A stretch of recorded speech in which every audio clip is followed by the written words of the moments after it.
the IP-driven collectibles, the pets economies. Those are all the new sort of demand in the marketplace. And also,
News have been able to contact some over the course of the week.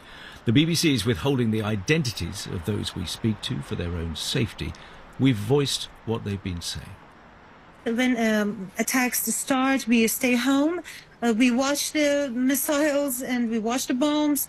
Every bomb explodes. We scream for happiness and we chant for freedom. That's Ayatollah. And those who are mourning for him, all are killers. One of my neighbors who wears a complete hijab, she is a very real Muslim. She came up on the roof at that night and congratulated me and said, he is dead finally. He is dead, thanks God. This is normal people's feeling. Going across the city is very dangerous because of the IRGC forces and Basijis who are not wearing the dress code, and you don't know who are they actually. All are armed.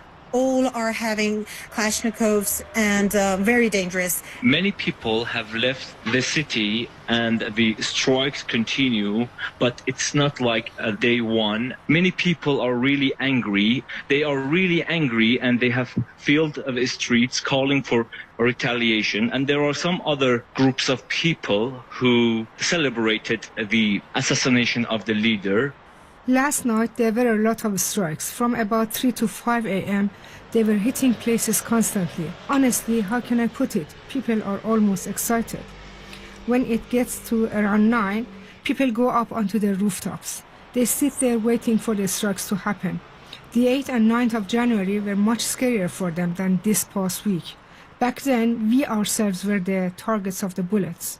When fighter jets pass overhead, people wave goodbye to them and whistle.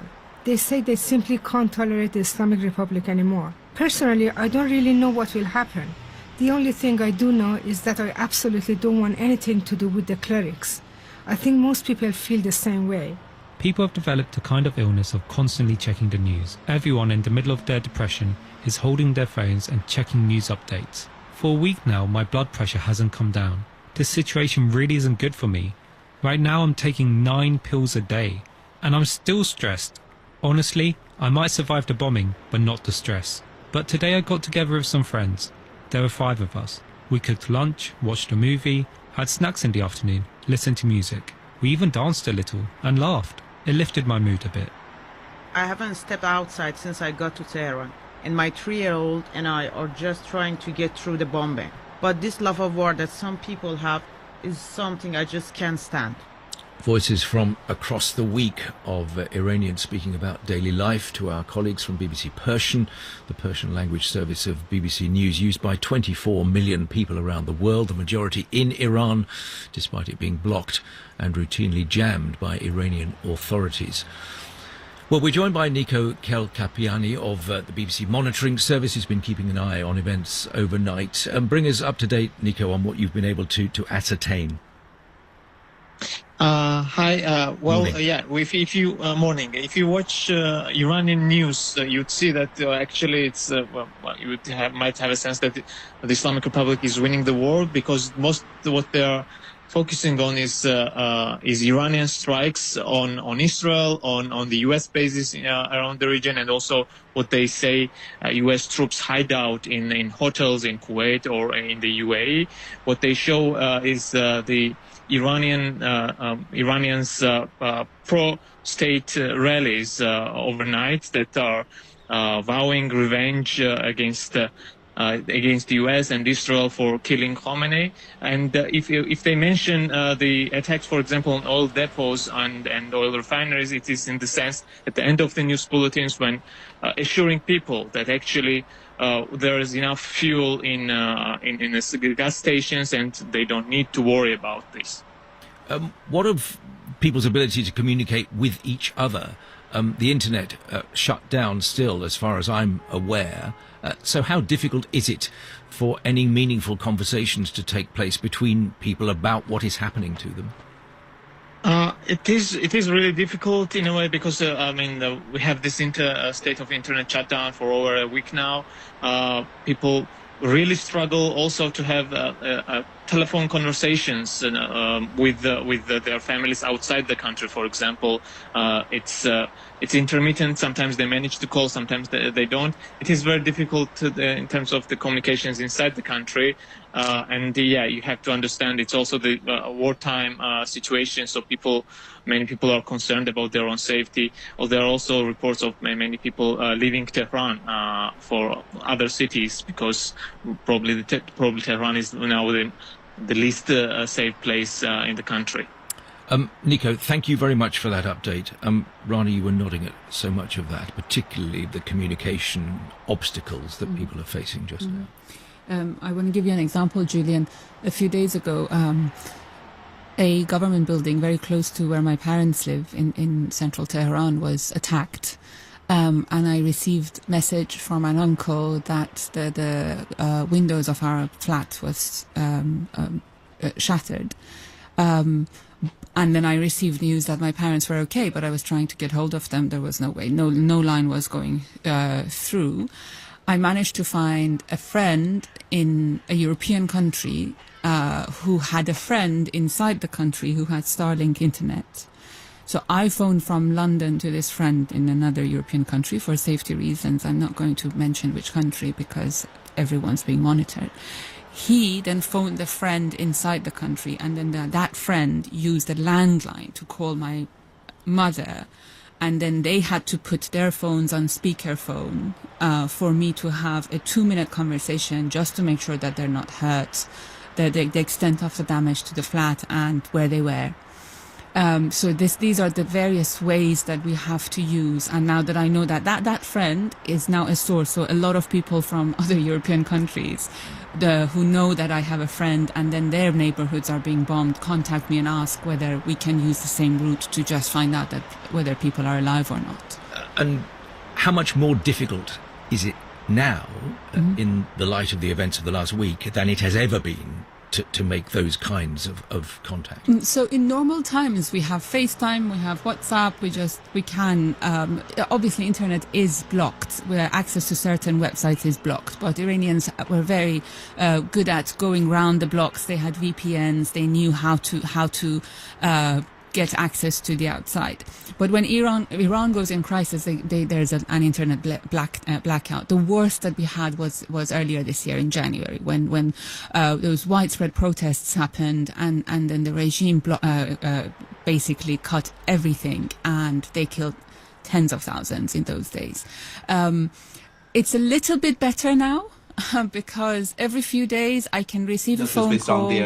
Lines are very choppy. We just managed to say a word or two, just to hear that they're alive. But then that cuts off. It's impossible to have a conversation, and we usually try that on the landline. So there's that tiny bit of drips of calls coming out, which is a tiny bit better than January, but in total we can say that there's nothing. And it's also very dangerous for the people inside, because they can't inform each other about the bombs. Especially when those countries, so there are no shelters for Iranian people. There is no internet, so they can't even find out which area is bombed. They can't really contact each other to know who's hurt, who's safe, who's not safe. So it's extremely difficult, very, very hard. I'm going to bring another voice into the conversation, then I want to talk, Anand, to you about some of the politics of all of this. But the Iranian president, Masoud Pezeshkian, did say yesterday that Iran will stop striking its Arab neighbours as long as no attacks come from them. Shortly afterwards, Iran's de facto leader seemed to contradict him. Iran's attacks will continue, he said, and we were reporting from Saudi Arabia in the last half an hour or so, indicating that they would appear to have continued. An oil storage facility at Kuwait's main international airport has been hit in the last 24 hours as well. There's been a fire at a port in Bahrain. A tower block in Kuwait has been set ablaze. And Saudi Arabia, Qatar, also targeted. A Dubai resident was killed by falling shrapnel from an aerial interception, officials in the UAE have said. Well, Tehran's air campaign has targeted US military assets, but also American embassies and civilian infrastructure, drawing in all 8 countries that border the Persian Gulf. And it's the third conflict in the region in recent times. In 1991, a US-led coalition drove out Saddam Hussein's troops from Kuwait. The US invasion of Iraq in 2003 toppled his regime quickly, but the US military was then bogged down fighting an insurgency there for almost a decade. And in recent years, Gulf states have invested diplomatic capital to avoid precisely the moment they find themselves in now. As Alison Miner, a former director for Arabian Peninsula Affairs at the National Security Council in the United States, has been telling me. We saw I wouldn't say a warming of relations, but certainly a turning down of the temperature between Gulf countries and Iran really beginning in 2019. And that was following a period of confrontation between Iran and the Gulf. We saw a series of attacks against ships off of the coast of UAE. We saw a major attack on Saudi oil infrastructure in September 2019, supported by Iran. And the Gulf countries during this period, I think, were underwhelmed by the U.S. support in response to these attacks and realized the risks of a major confrontation with Iran. So we started to see initially quiet de-escalation agreements between the Gulf countries and Iran, beginning with the UAE. And over time, this developed into what is known as the Beijing Agreement between Saudi Arabia and Iran, forming a more formal de-escalation between those two major countries. In which case, I wonder if you're surprised by what Iran has decided to do with regards to these neighbours now. Well, the president said he regarded this, President Trump, as the biggest surprise of the conflict so far. Where are you on that? I would agree. It is surprising, and it seems to have surprised the Gulf countries as well, not just the intensity of attacks against particularly the UAE, but also the fact that Qatar has been hit so hard. And we've also seen strikes on Oman, which is a country that has really attempted to remain neutral and, as it likes to say, friends to all, enemies to none, for decades now, and has pursued close cooperation with Iran in the past. So the fact that even these countries who have cooperated more closely with Iran are getting hit is noteworthy. But we can see the rationale behind the Iranian regime's response. This is by far the largest operations that we've ever seen against the Iranian regime, and they do see this as an existential threat. So they are deploying, I would say at this point, almost all of the tools at their disposal to try to get a stop to the U.S. and Israeli operations, in the hopes that the Gulf countries might pressure the U.S. to stop, or that there might be enough strain on the global economy, and particularly on oil markets, to convince President Trump to stop operations or cut them short. Well, on those economic consequences, the Qatari energy minister has spoken to the Financial Times here in Britain and said that war could bring down the economies of the world, and he expects all the energy producers in the Gulf region to shut down exports within weeks. Do you see it that way? You know, it's tough to say at this point, but we are seeing some real risks as the Gulf countries begin to exhaust their storage capacity. There's some resiliency here. We've seen Saudi Arabia shift its exports to the Red Sea coast at Yanbu, but that as well could be disrupted if the Houthis decide to enter the conflict and start seeking to disrupt traffic in the Red Sea as well. You broke down some of the countries a moment ago. Let's try and specify each one and the impact this has. You've just mentioned Saudi Arabia. Clearly there's been no love lost between Riyadh and Tehran over a number of years. But where do you think this conflict takes that relationship just now? It will be very interesting to watch. In a lot of ways, I think that Saudi Arabia is the key player here. They are by far the largest country in the Arab Gulf, the largest economy, and the largest military. They're one of the top 10 military spenders in the world. So what they do here will be critical to watch. Saudi Arabia, and particularly Crown Prince Mohammed bin Salman, has long aspired to be the dominant player in the Middle East, and Iran has been the primary threat to that. The ability of Iran to threaten Saudi Arabia's position was dulled following the 12-day war this past summer, and these operations could further mitigate threats from Iran. At the same time, Saudi Arabia recognizes that a weak Iran, a failed state in Iran, could be extremely destabilizing for the region. And the situation in Yemen has been a very clear illustration of that for MBS, and it seems a learning experience for him. Alison Miner, former envoy for Yemen and director for Arabian Peninsula Affairs at the National Security Council in the States. She's now the director of the Project for Middle East Integration with the Atlantic Council. And as ever, a war of unintended consequences, potentially. It started in a particular way, but you don't quite know where it goes after that. Well, precisely. I mean, that's the phrase I would have used, is you never know when you start a war what's going to happen. And I think it's fair to say you especially don't know what's going to happen if you go into that war with unclear or contradictory war aims. And one of the most striking things about the American approach to this war has been that you've heard a variety of different reasons from different people in the administration as to why this war is happening, which makes it impossible, A, to figure out when they'll feel that they've won,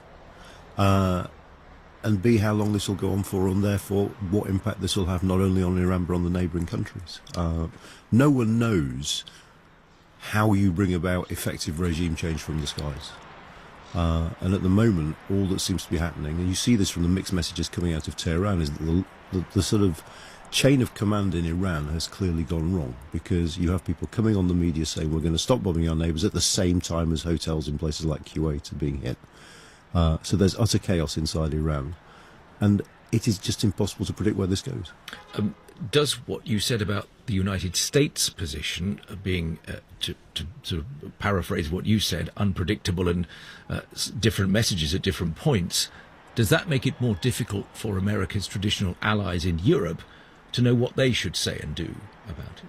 Well, absolutely. I mean, there are two things that make it problematic for European leaders. The first is a complete lack of knowledge about what the Americans are trying to do, and it appears there was absolutely no prior conversation with Europeans before this war was started. And secondly, you have the mercurial temperament of the president himself, and we see that in the comments that he's chucking out about Keir Starmer at the moment, from saying he's no Churchill, to saying we don't need UK help at the very moment when they're using UK bases to launch attacks. Trump is nothing if not unpredictable, and I think all Europeans at the moment are desperate, A, to not to get dragged into this conflict, but B, to do so without offending the White House. Rana, in terms of Iran's military reaction and the fact that it has targeted so many of its Gulf neighbours, were you as surprised as others by that? I was. I couldn't understand the logic behind attacking so many neighboring countries, especially because these are countries Iran will have to live next to for forever. So just going around like a madman and opening fire on every other country that surrounds you, I still struggle to get my head around it. Not to try to create allies at a time that you're under attack from every angle. Yes, even though the Revolutionary Guards had warned about this and had said that if Iran's attacked, they're going to cause trouble throughout the region, the extent at which that they have chosen to go to is quite surprising. Attacking hotels and civilian airports does not make sense. I could have understood attacking US bases from the Iranian point of view, but the rest just doesn't make sense. It's utter madness. I suppose the only possible explanation, we heard it from your earlier interviewee, is if you spread chaos in the region, it possibly might be the case that some of those governments turn around to the US and say, you need to end this quickly because we can't tolerate this for very long. I'm not convinced the Iranians have got the firepower to do that or to sustain it. So I'm not convinced it's going to be a successful tactic, to be honest. Yeah. And there's a risk of them turning into an alliance and getting together. Well, that was going to be my next question, because clearly relations between them haven't always been very cordial, if you look at the list of those 6 countries. But this may bring them together. Exactly. Is the thing. Exactly. So that's why I just don't understand the logic, because they can get together and think that, you know what, let's just get rid of this problem once for all. And as we heard with the military power of Saudi Arabia, even though I think that will be the last resort, they do not want to go into a confrontation with the Islamic Republic. But if it comes to that point, they will, and that can really change things. Just a brief word on this, because the news is only a minute away and we'll come back to it. But Mr. Pezeshkian, the president, says one thing and then others seem to say something different. How do you guide us through that? Without the supreme leader, there is chaos. No one's really listening to Mr. Pezeshkian anymore. It's as simple as that, is it? It's so as simple as that. That public statement he made was something that is largely disregard. Yeah, yes. Interesting. Well, we will come back to that issue and others around him, no doubt, in the next 2 hours. You're with Weekend from the BBC World Service. With me throughout the programme, Anand Menon and Rana Rahimpour. The news in just over a minute's time.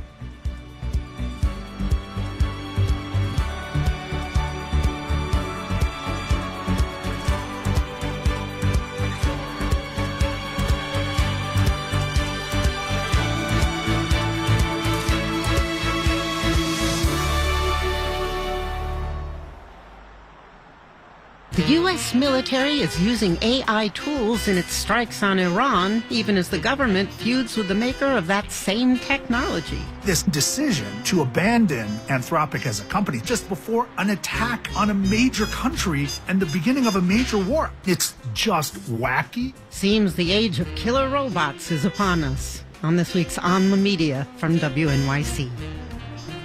This morning at 10 or wherever you get your podcasts. You're listening to WNYC. We have a small chance for some morning rain. Otherwise, it will be cloudy today with a high near 65.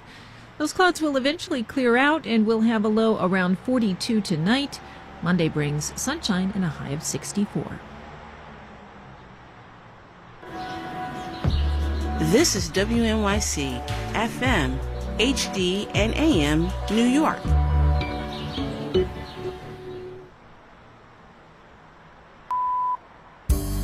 BBC World Service, it's 7 hours GMT. Welcome to Weekend with Julia Morica.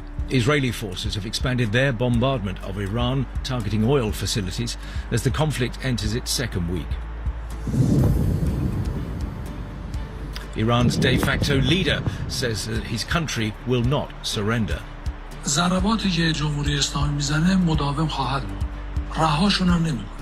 strikes carried out by the Islamic Republic will continue. Tehran has fired more drones and missiles at Gulf neighbours. Also on Weekend, our correspondent reports from the Bekaa Valley in Lebanon, where a new Israeli military campaign is also intensifying. And away from the war, we hear from one alpine skier, the only athlete to represent Haiti at the Winter Paralympic Games. That's all here on Weekend, after the world news.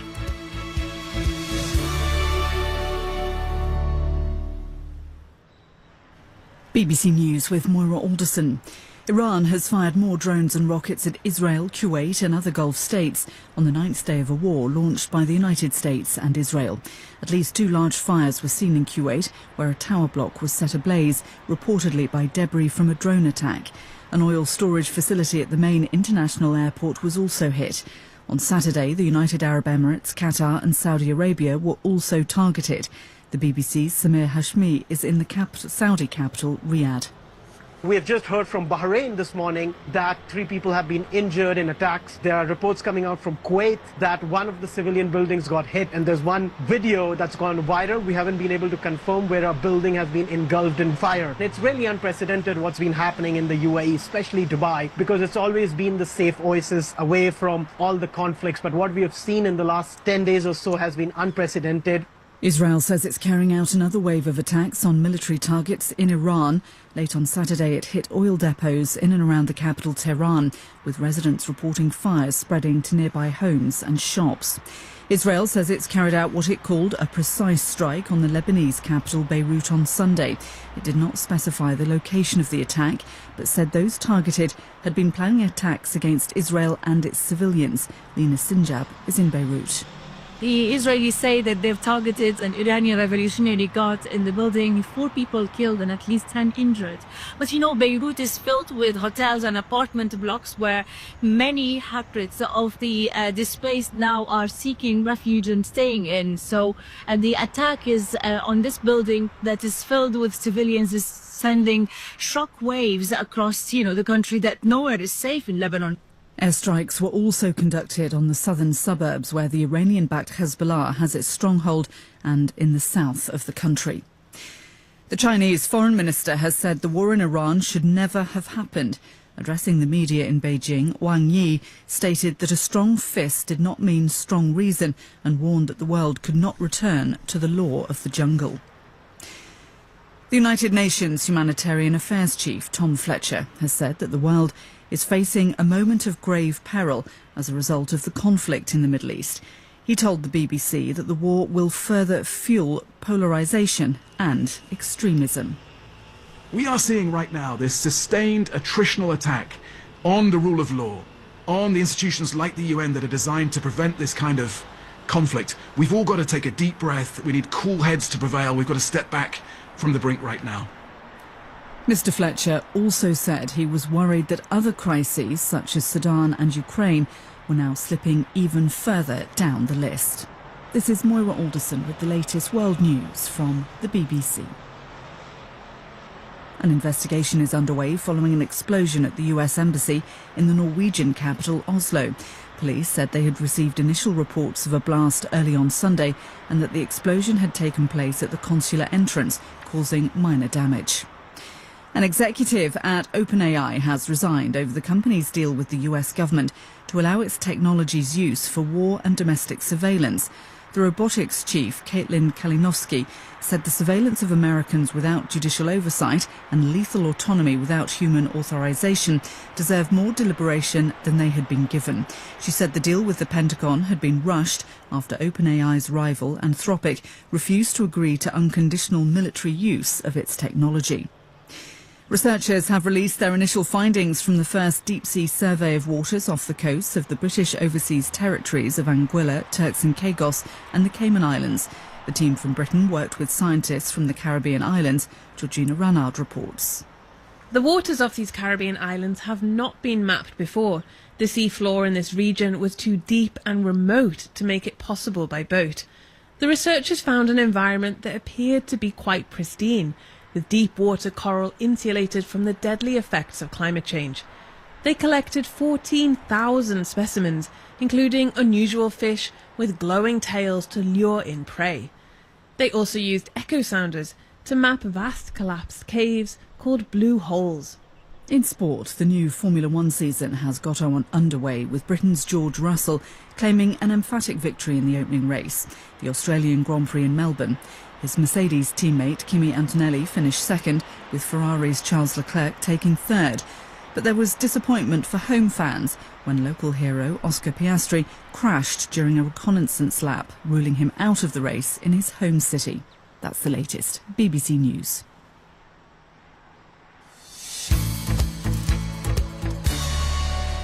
Six minutes past 7 GMT. Welcome to Weekend from the BBC World Service with me, Julian Warwicker. With me throughout the programme, Rana Rahimpour, an Iranian-British journalist, former BBC presenter and correspondent, and now a psychedelic therapist and counsellor. And Anand Menon, Professor of European Politics and Foreign Affairs at King's College London and Director of the think tank The UK in a Changing Europe.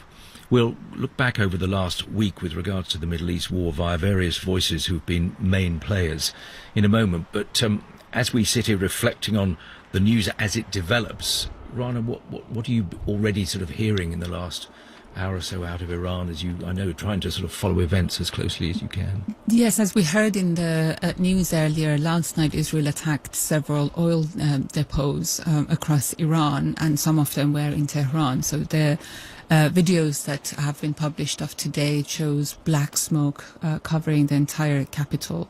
And a reporter tweeted that it has been raining and the rain is black and you can smell oil in the air. So there's a lot of concerns about the effects on people who have difficulty breathing. Tehran was already a very polluted city. Don't forget that this is a country that's been under the rule of a regime that was incompetent in every aspect of running a country. So pollution is not new, but this is on a different level. There's a thick black smoke covering the entire capital, which is a very, very large city. You mentioned the regime. How secure does that regime look to you just now? Probably more secure than I was expecting a week ago. I am surprised to hear that the regime paramilitary troops are still marching out on the streets, chanting slogans and saying Haydar, Haydar, which is a Shia chant for fight, and they're intimidating the people who are hiding in their houses and flats across the city. So the fact that they're still out on the streets with their guns, threatening the people and continuing to attack the neighboring countries in the region suggests that they are stronger than a lot of people thought they were. And the other thing that I think the West has underestimated or even misunderstood is the Shia Muslim way of thinking. They believe in martyrdom. So I'm not going to get into religious history, but they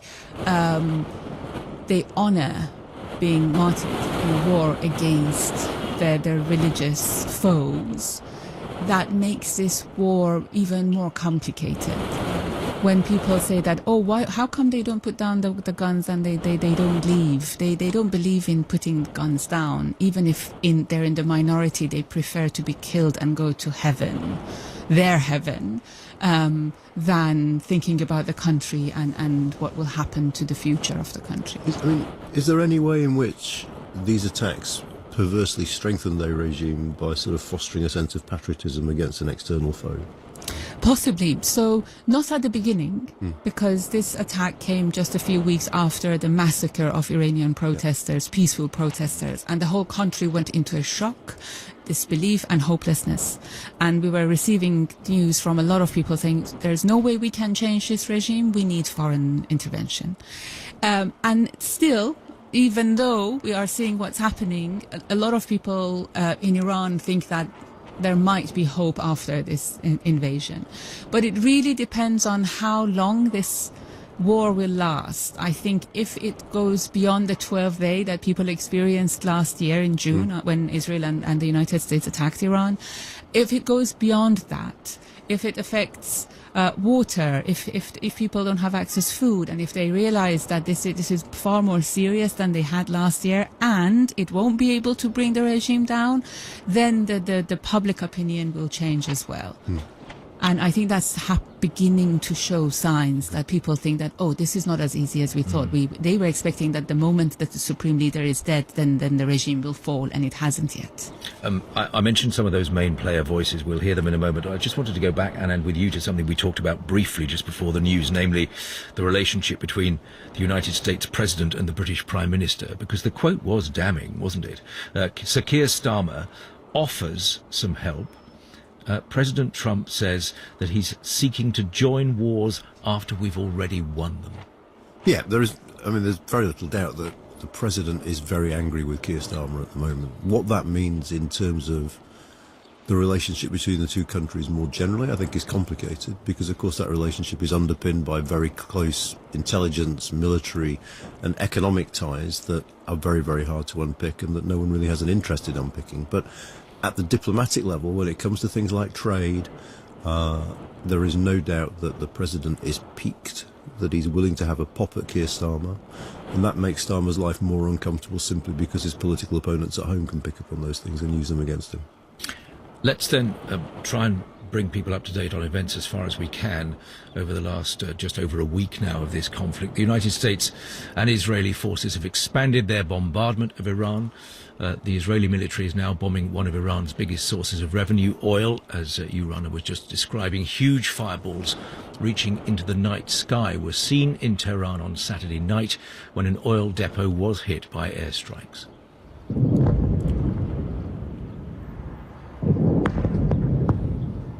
Well, the attacks appear to be the first on Iran's energy infrastructure since the US and Israel launched strikes last weekend. Until this weekend, the bombing campaign had been largely focused on Iran's leadership and security services, as well as trying to eliminate its ability to produce and launch missiles and prevent Tehran from being able to produce nuclear weapons.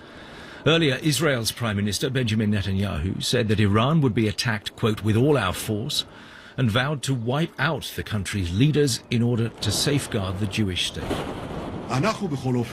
We will, in any case, do whatever is necessary to protect our communities and our citizens. As for the next step in Iran, we have a well-organized plan with many surprises to destabilize the regime and enable change. He said the attacks on fuel depots were part of Israel's attempts to reach many more targets in order to destabilize Iran's government and, quote, allow for change. The US President Donald Trump has also vowed to escalate American attacks. Speaking to Latin American leaders at a summit in Florida yesterday, Mr. Trump said the US was progressing well in Iran. It's been amazing. We've knocked out 42 Navy ships, some of them very large, in 3 days. That was the end of the Navy. We knocked out their Air Force. We knocked out their communications, and all telecommunications is gone. I don't know how they communicate, but I guess they will figure something out. It's not working out too well. And they're bad people. They're just bad people. When you look at October 7th and beyond October 7th, look at all the killing that they've done over the years, for 47 years. But the government in Tehran remains defiant. Ali Larijani, Iran's top national security official and a close confidant of the late Ayatollah, who was killed last week, you'll remember, spoke on national television. Tehran will not surrender, he said, or let up on retaliatory strikes.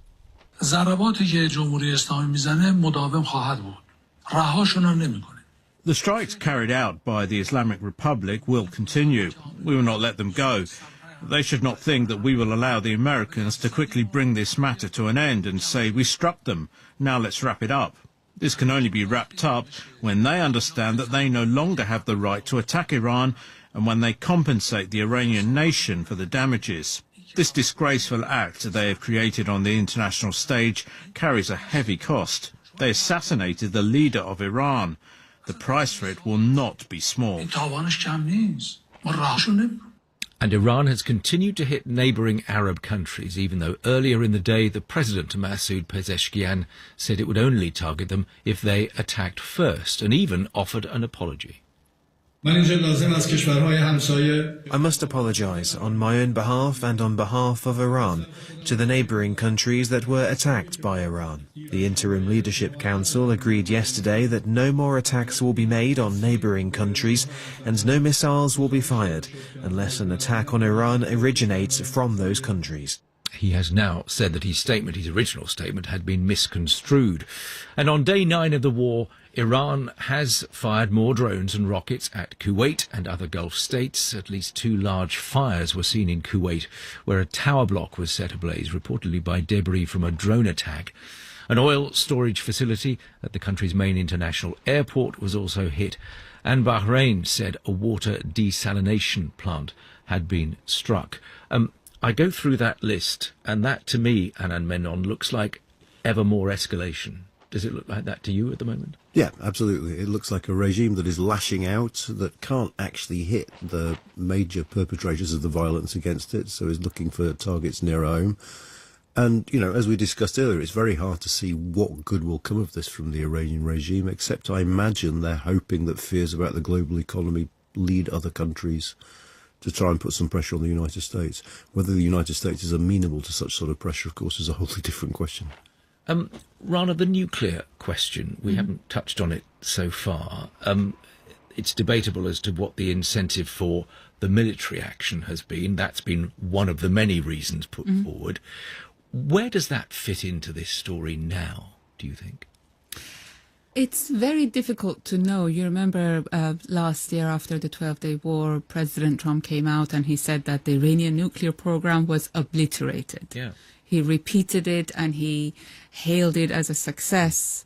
Here we are, Israeli and the US officials say, Iran was only 2 weeks from building a bomb, so it's very confusing. But one thing that is clear is that there are 400 kilograms of enriched uranium in the hands of the Iranian regime. As this confrontation escalates, there have to be serious considerations about where that uranium will end. Who's going to have it? How is it? Because the know-how will be there. So if there is a possible scenario is that parts of Iran will disintegrate and the Kurds might take over and the Turks might take over. These are possible scenarios. But if parts of the Islamic Republic survives and they have the know-how and they already have 400 kilograms of enriched uranium, what's going to happen to that? Which takes me back to the European efforts, Anand, of yesteryear to bring about some kind of deal, resolution. Eventually that happened when President Obama was in the White House. It had European backing. It had Russian, Chinese backing. People tend to forget. Is anything like that rescuable at some point, do you think, in the future, as an approach to all of this? I find it hard to believe now, partly because of the sheer chaos in Iran. We don't know what state Iran's going to be in or whether Iran in its current form will exist after this conflict. Managing things like uranium supplies is going to become far, far more difficult. Tracking them is going to become far, far more difficult. I think it's going to be a long time before there is a coherent Iranian regime that is capable of negotiating with the West over things like that at the moment. I think that moment has gone. I mean, President Trump dismissed that deal and scrapped it when he was in office first time round. In both of your minds, was it working to a degree? I think up to a point, yes, it was. You employed the sort of classic carrot and stick approach with sanctions for non-compliance versus sort of slight lifting of sanctions in the event that the Iranians were doing as they said they were going to do. It was being kept quite carefully monitored. So, yeah, I think to a point it was. It was. Iran had the most monitored nuclear program in the world at the time. And also, the U.S. withdrawal from that deal completely broke trust between Iran and the United States. So that made it impossible for Iran to ever be able to trust any deal, especially with the current U.S. president. That was a lethal mistake. We even had reports just before this invasion that they were agreeing to something quite similar to what was there in 2015. And there were questions about what was the point of all of that. Unfortunately, we're now in a point of no return. Who would you negotiate with? Iran has a president who's the leader of the interim leadership council, but he doesn't have any power over the Revolutionary Guards. One moment he is apologizing, and the next moment neighboring countries are being attacked. So there's no one to talk to anymore. You're listening to Weekend from the BBC World Service.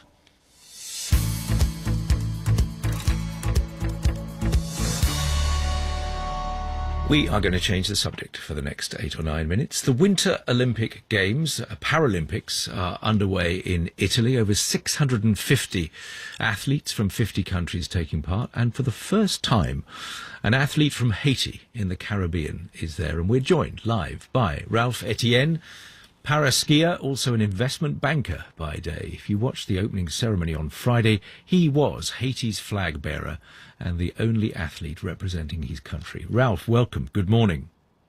Good morning, everyone. It's a pleasure to representing Haiti all over the world now with BBC. I sense you're still bubbling from the opening ceremony. Just how was it for you?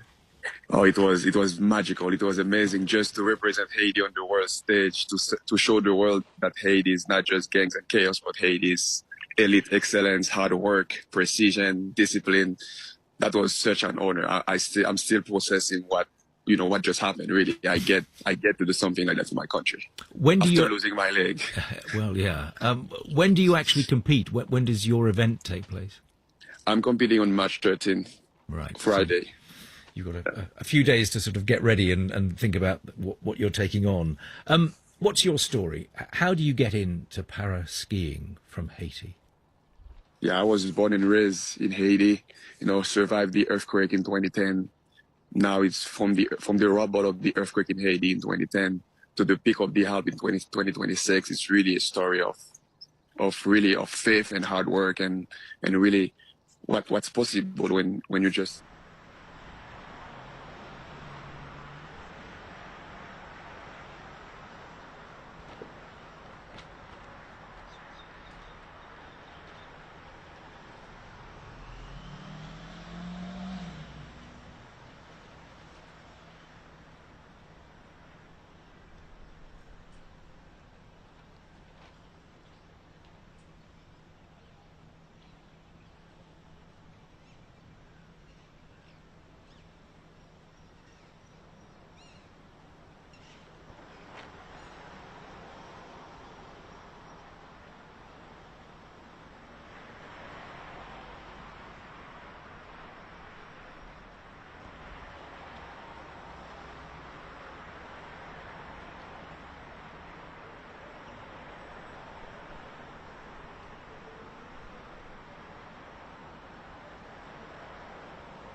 statistics, and those people are going to want to get out of harm's way, and the best place for them to go right now is back to Syria. But how many of them are going to return and how fast are they going to return is still unclear. All right, thanks so much. Wade Hito there reporting from the Syria-Lebanon border.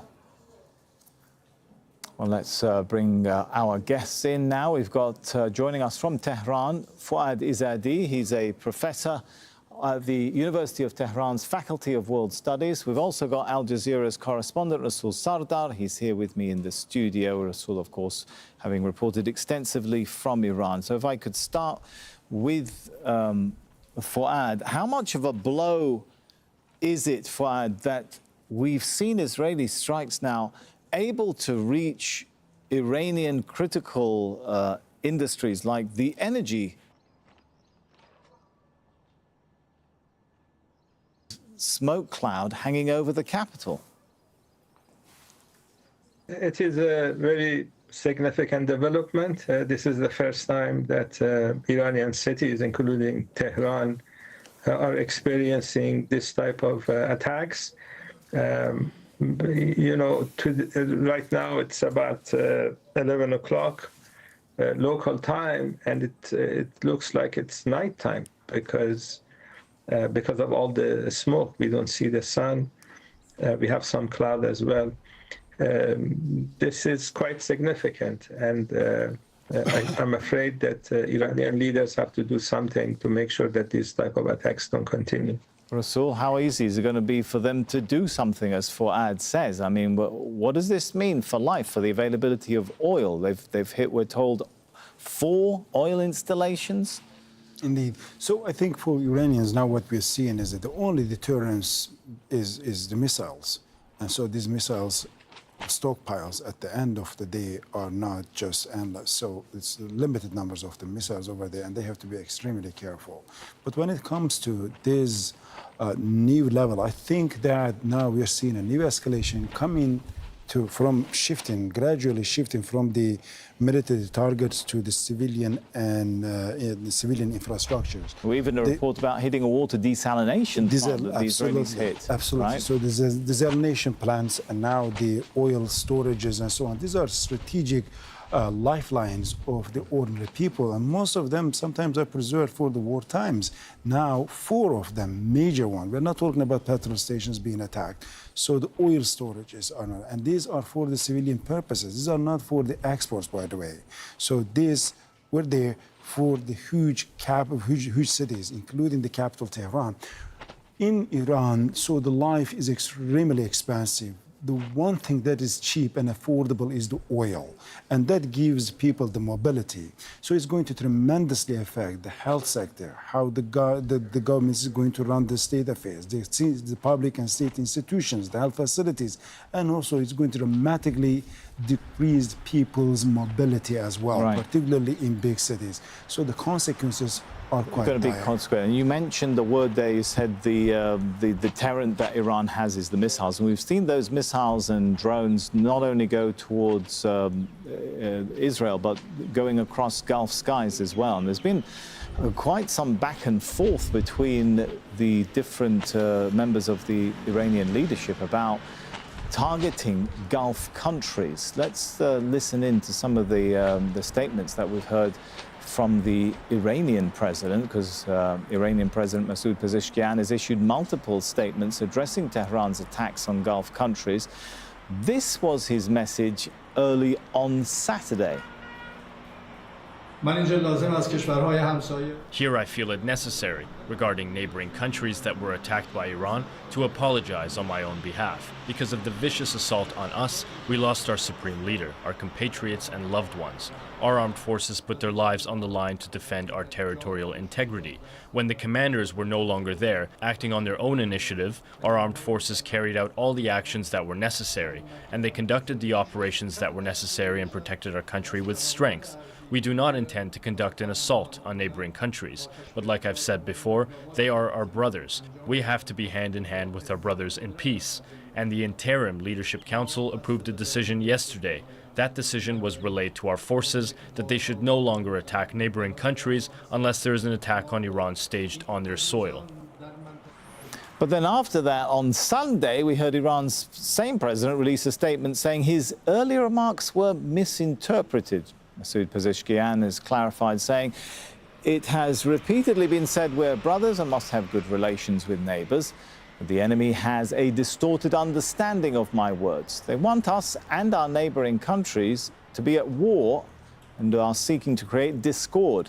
The president added, however, we are forced to retaliate to attacks, but this does not mean we have a dispute with a country or want to upset their people. All right, so Fouad Izzadi, when we hear that kind of repositioning, shall we say, of the statements by the Iranian president, does that indicate to you that there is a difference within the leadership, that perhaps some parts of the military establishment have come down on the president and got him to change his line? It could be several reasons. I think the main reason, this is my analysis, you could have, our brother Sadar could have a different take, but I think the main reason was Trump's response to that video that you showed first. After that video came out, Trump had a Truth Social statement saying that Iran has apologized, saying that this shows that they are surrendering, and then said that he is going to hit places that he was not thinking about hitting, which was very surprising for people in Eastern culture. If there is a war or a fight, and one side, according to Trump, is surrendering, then the other side should lower tension, reduce attacks. But he's saying that he's going to increase attacks and hit places that he was not going to hit. He probably was talking about the oil facilities a few hours ago. So when Trump's statement came out, then you had this backlash inside the country. Mr. Pezeshkian is a reformist candidate. So the opposition basically criticized him for saying things that was used by Trump to say the things that Trump said. And then the second statement came. I think this is the main reason that you see clarification. I want to say a few more things, but I don't know if I have the time, or maybe I'll do it in the next round. Perhaps in the next round. Let me ask Rasool, does that explain that situation where we heard those statements from Masoud Pezeshkian on Saturday, and then just a few hours later we get a statement from the judiciary chief, Ghulam Mohseni Ejai, saying on X, no, the attacks, Iranian attacks on these targets will continue. Indeed. So Fouad's approach is one of the narrative that is adopted in Iran, that the president's words were misinterpreted and then it was corrected, or it has been read as the weakness from Iranian side, and as the Trump did not take that olive branch, so Iranians need to reverse it. But what I see here, I think now we are seeing a political, the internal political tension and power struggle in Iran. So it's quite clear by any standards, 2 hours later, a military coming up and putting a statement simply denying what the president said by any measures, by any standards, it's not normal.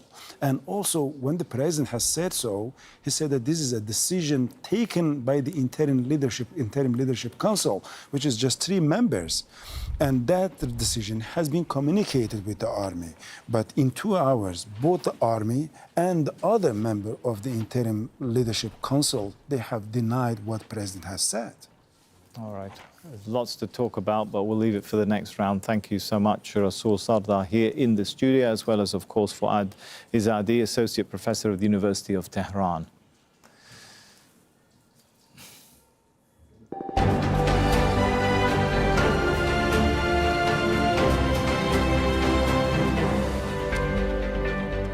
Well, it's just past 7:30 GMT. If you're just joining us, here are your top stories we're tracking now. The Israeli military has attacked Iran's national oil reserves in the capital Tehran for the first time. Israeli warplanes have struck 4 oil storage depots and refining facilities, including one in the city of Karaj. At least 4 people have been killed after Israel attacked a hotel in central Beirut. 10 others have been injured. Smoke was seen rising from one of the floors. Israeli airstrikes have also targeted southern Beirut and other parts of Lebanon, displacing tens of thousands of people. Iran's leadership has been issuing mixed messages about their position on attacks on neighboring countries. On Saturday, Iran's President Masoud Pezeshkian apologized for the attacks, but in the past few hours, he said his words had been misinterpreted. He accuses countries he describes as Iran's enemies of trying to create discord. One person has been killed in Dubai after Iran's latest wave of strikes on Gulf nations. The UAE says it came under attack from missiles and drones. Saudi Arabia, Kuwait and Bahrain were also targeted. Well, the latest strikes come as President Donald Trump threatens to expand the U.S. operation on Iran. He spoke to reporters earlier on board Air Force One. We've accomplished more in 1 week than anyone thought possible. We've wiped out their Navy 44 ships. We've wiped out their Air Force, every plane. We've wiped out most of their missiles. You see, the missiles aren't coming much anymore. We've also hit their manufacturing areas where they make the missiles very hard. Their drone capacity is way down. And we've hurt them where it hurts. Including about every form of leadership you can have, we've wiped out. You still expect up to 6 weeks total? I don't know. I never reject time, whatever it takes. But the military is almost non-existent, if you look. We could hit the military itself very hard, but maybe we will, maybe we won't. We haven't made that determination. Well, John Holman is live with us right now from Washington, D.C. And John, people in America will not only be hearing those words from Donald Trump, they'll be seeing casualties coming back from the first conflict that Donald Trump has started and owned, that is producing casualties, body bags coming back to Americans. How are they taking this all in? Yeah, and I guess they've had a few days to get used to that idea, because it was on the second day that 6 American service people, 5 men and 1 woman, were killed. But yeah, now they're seeing those coffins head back. They call it a dignified transfer here at Dover Naval Base, where those bodies were coming in. He was actually asked about it by reporters afterwards, about having to accept those bodies back, and they said to him, "Is this something you're going to be doing again?" He said, "Sure, I hate to do it, but it's part of war." And then he got the reporter who asked him the question to admit that, yes, it is part of war. I think we're yet to see, in answer to your question, Sammy, how people are going to react to it. But already the polling, just from the start of the war, and it hasn't got much better, has shown that the majority of Americans do disapprove of the war. It's 56% of Americans saying that they don't agree with Donald Trump bringing them into this conflict the last time around. It tends to divide basically on partisan line. Republicans say it's a good idea. Democrats say it's a bad idea. But the bad news, I guess, for President Donald Trump is that usually when American presidents, since the advent of modern polling, have brought America into conflicts, they've started with widespread approval from the public, and then perhaps it's gone down based on the amount of body bags or based on the strategy or the duration of the conflict. He's starting from a starting point. It's been described as being underwater, as being in that position where he hasn't got that popular approval, and he's then got to go from there. So it's a bit of an uphill battle for him. And he also addressed the issue of the killing of schoolgirls at the beginning of this war. No doubt our viewers will recall 165 schoolgirls and personnel killed. Did there seem to be some difference between the US president and his defense secretary on the plane when addressing that, though? Yeah, there was, Sammy, and this has been a big deal all week, but especially on Friday, just the day before, we've been speaking about this because the US media were full of preliminary investigation that was being reported that had been briefed to lawmakers behind closed doors saying, well, yes, the US was attacking a facility of the Islamic Revolutionary Guard Corps that was very, very close to the school. And so there was the possibility that the US might have hit that school. Nobody saying that it was definitively the US, but it was looking more and more likely that that could come out. But President Trump, on this plane talking to the reporters, said, well, we think it was Iran. That's the indication we've got. And the justification he got was that basically the Iranians aren't very good at aiming their weapons, so he thinks that it hit it. Pete Hegseth, his Secretary of War, was then asked, he was sort of looming over President Trump's shoulder, was asked, well, do you think that's the case? And he just said the investigation is undergoing. And then President Trump came back again, doubling down, saying this was Iran. It's interesting, I think, because it's a real touch point in this war because it is the biggest one event of mass civilian casualties. And it was an elementary school girl, so quite a lot of girls between the ages of 6 and 12. So that's a real tragedy that US media have put under the microscope. Now President Trump's come out with that. You'd expect him to have to stand that up in some sort of way. There was some other things that came up as well, like him basically answering a lot of questions that had come up. One of the questions was, have Russia been helping Iran, perhaps with intelligence? And his response to that, well, no, we don't think that Russia's been helping Iran, but if they have been, they haven't done a very good job because we're beating Iran, basically. So a lot of themes covered in the 15 minutes of that press gathering. All right, John Holman there, live from Washington, D.C. Thanks. And as we just mentioned, the remains of 6 American soldiers killed by an Iranian drone strike in Kuwait have been returned to the US.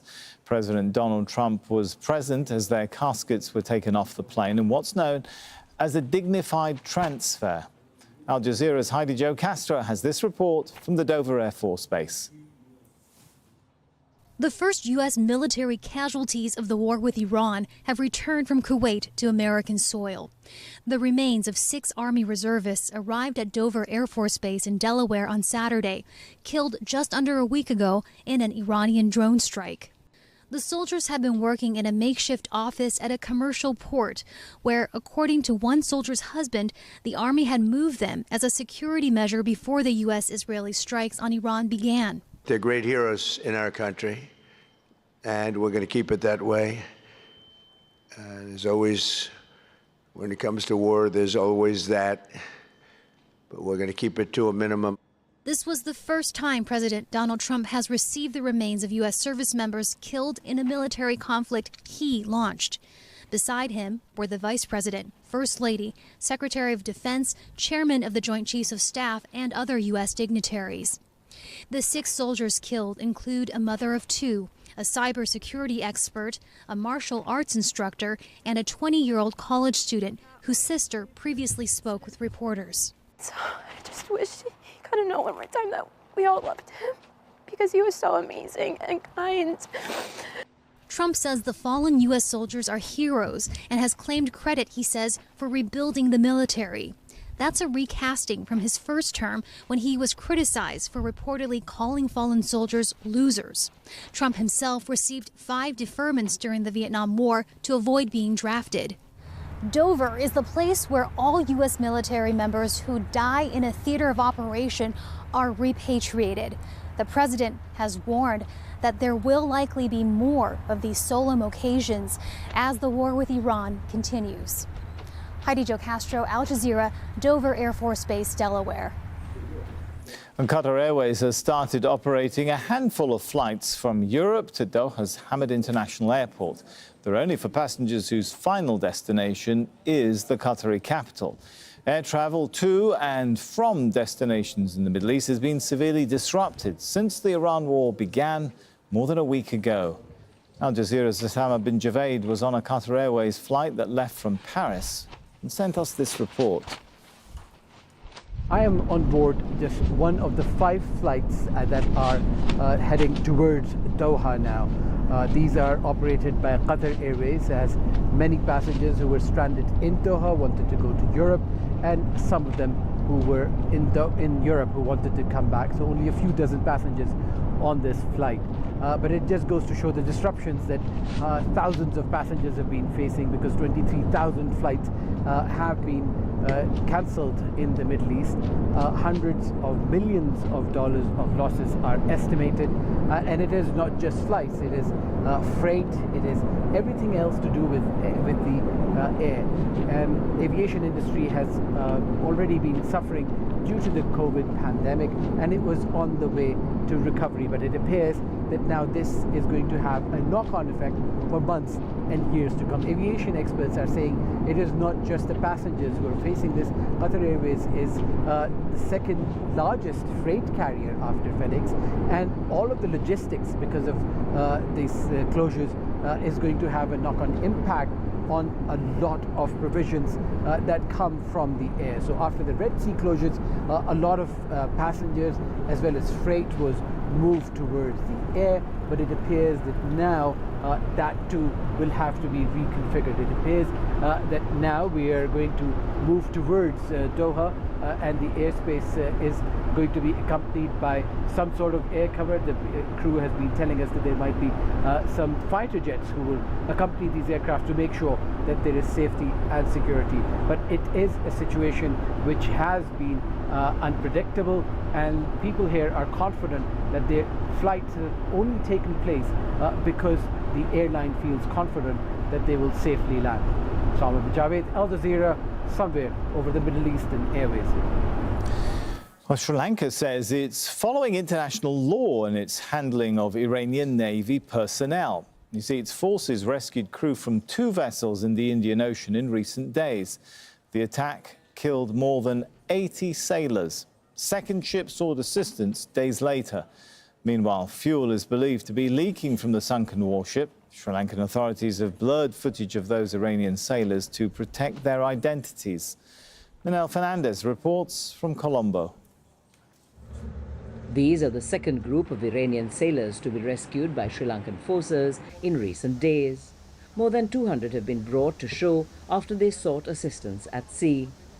They were rescued from the same area of the Indian Ocean where days earlier the US had torpedoed another Iranian warship, killing at least 84 sailors. There are reports now the US has been pressuring the government here not to send the sailors back, saying it doesn't want Tehran to use them as propaganda. Asked about US pressure, Foreign Minister Vijitha Herath stressed his country's priority was to ensure the safety of the rescued sailors. The International Committee of the Red Cross has reportedly been approached to help send back the bodies of those killed at sea. The torpedoed warship sank about 40 kilometers off the southern Sri Lankan coastal city of Galle. Closer to the shore, authorities are investigating a substance that's been drifting in near Hikkadur. I received complaints about a yellowish substance floating on the water close to the beach and debris that had washed ashore. The head of the Marine Environment Protection Authority told Al Jazeera that samples have been collected for investigation. The area is a tourist hotspot, famous for snorkeling and coral reefs. For now, these Iranian survivors are relieved to be safe and receiving medical treatment. But Sri Lanka will have to carefully balance its responsibilities at sea while navigating a complicated conflict far away. Manel Fernandez, Al Jazeera, Colombo. Well, let's take a look at some of the day's other news now. In Ukraine, growing fears the war could be pushed into the background as global attention shifts to the Middle East. At the same time, some Ukrainians are questioning whether their country should be talking about helping others with weaponry and military know-how, while Ukraine itself still depends so heavily on support from its allies. Audrey McAlpine reports from Kiev. Ukrainian and U.S. flags are still sold together as souvenirs, but the relationship isn't what it once was. Alexei says he has noticed a difference. It was time when Ukraine was #1 in all newspapers everywhere. Now, with the new war in the Middle East, there are concerns here about how global attention might shift away from Ukraine and threaten Kyiv's supply of vital air defense missiles from its allies. Ukraine's president is now offering an exchange. We would like, with the help of countries we can name and those we cannot, to cover our deficit in Patriot missiles. And in return, we can provide the corresponding number of interceptors. But whilst in their own war, Ukrainians worry whether they have the weapons to spare. To give assistance where our help isn't actually needed, when drones fly all the way and fall onto the roofs of our houses. That's very strange. I think we need to deal with our own problems first and only then provide help to others. Otherwise, we'll give everything away to others and end up with nothing ourselves. In my view, we are not in a position of abundance. Alexei doesn't know how many more of these he'll sell, and it may seem like a small detail, but it reflects a bigger uncertainty. With the U.S.-Ukraine relationship already under strain, many here wonder what shifting global priorities could mean for Ukraine's future. If all countries think just about themselves, we don't have weapons from other countries and start of the war. So probably Zelensky make right, but who knows? We will see. Audrey McAlpine, Al Jazeera, Kyiv. At least 23 people have been killed after flooding in Kenya's capital, Nairobi. Heavy rain submerged roads, forcing drivers to abandon their vehicles and find higher ground. The military has been deployed to assist overwhelmed rescue services. Catherine Sawyer reports from the Kenyan capital. Parts of Nairobi city are inundated. Several people have been killed by the raging waters. Residents take safety in numbers as they cross the road. In other areas, vehicles were swept away. I saw the man who normally brings us eggs, drowning. I know him. The water was too much. I later saw his body underneath a car. Such scenes are not uncommon during the rainy season. Every time it rains heavily, you see this. Around this time last year, more than 100 people died and thousands others were displaced in floods across the country. Just like then, weather experts had already warned Kenyans and relevant agencies to prepare. And now everyone is scrambling to react. In Nairobi, such flooding is blamed on decades of poor urban planning and bad land management. The population is growing, but the drainage system has not kept up, and many people have settled on riparian land along rivers and other water bodies. And I want to tell the government that they had all indications that there will be El Nino. There will be rains, but they didn't unclog the drainage system, which is very poor here in Nairobi. This is the Nairobi River. Many residents live illegally in informal settlements along its banks. This is downtown Nairobi, and it's just one of the areas that have been affected by the floods. Inside there is a body. Several people have been killed in the last 24 hours. Vehicles like this one have been destroyed. People's shanties here have been destroyed as well, and it's still raining. The meteorological department says that it's going to continue raining for the next couple of days and weeks. The government has attempted to evict them numerous times, but without much success. The rains are expected to last until May. Back in downtown, some are trying to rebuild their business sheds. Many say they are bracing for the worst, but also hoping the government will put in place better measures to deal with the crisis. Catherine Soy, Al Jazeera, Nairobi. Well, President Donald Trump has launched a plan to combat drug cartels and Chinese influence in what he says is the natural sphere of U.S. influence. At a meeting with Latin American and Caribbean leaders, Trump offered military support to countries willing to cooperate and threats of force against those who don't. Al Jazeera's Latin America editor Lucia Newman reports from Miami. U.S. President Donald Trump turned his attention to his own hemisphere, albeit for only an hour, at his Miami Golf Club, where he'd invited 12 conservative Latin American heads of state to hear about his new regional initiative. It's called Shield of the Americas, a newly formed U.S.-led alliance to stop undocumented mass immigration, crime and drug trafficking, and foreign interference in the hemisphere, a reference to China. Trump offered his guests lethal U.S. military force to hunt down criminals. We'll use missiles. If you want us to use a missile, they're extremely accurate. Pum, right into the living room. That's the end of that cartel person. But we'll do whatever you need if you want. Right-wing governments were on hand to join what he's named America's Counter-Cartel Coalition. But conspicuously absent were the leaders of Latin America's two largest countries, Brazil and Mexico, the latter being the country from where the election, nor ballot issue too small. Stories that analyze global and domestic politics, more than just headlines. A dedicated show with varied perspectives, expert take, citizens' voices, detailed ground reports, and in-depth coverage from political corridors of the world. This is Race to Power. Only on WION. Wild is one.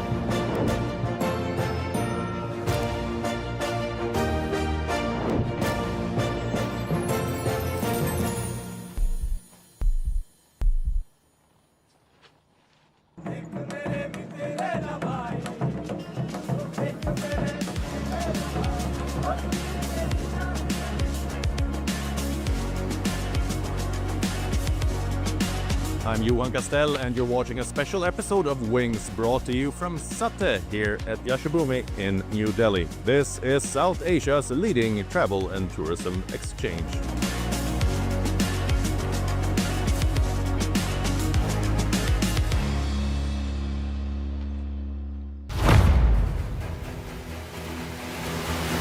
Get the latest updates. Destroy their Breaking missiles news. and raise their...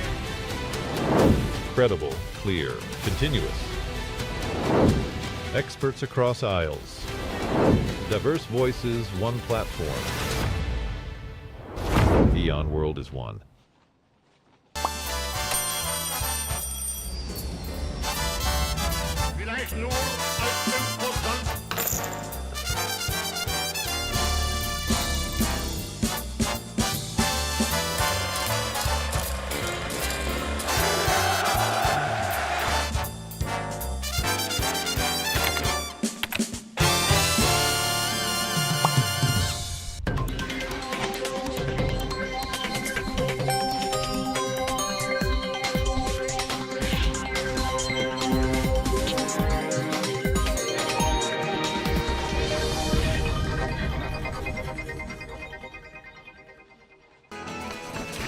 Ladies and gentlemen, may I please have your attention? Please have your tickets in hand before you board the plane. Thank you.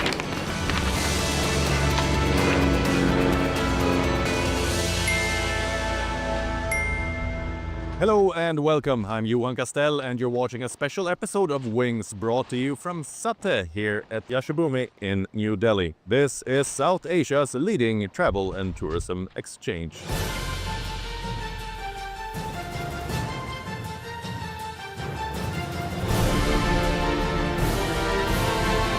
We spent 3 days covering this industry mega event in New Delhi.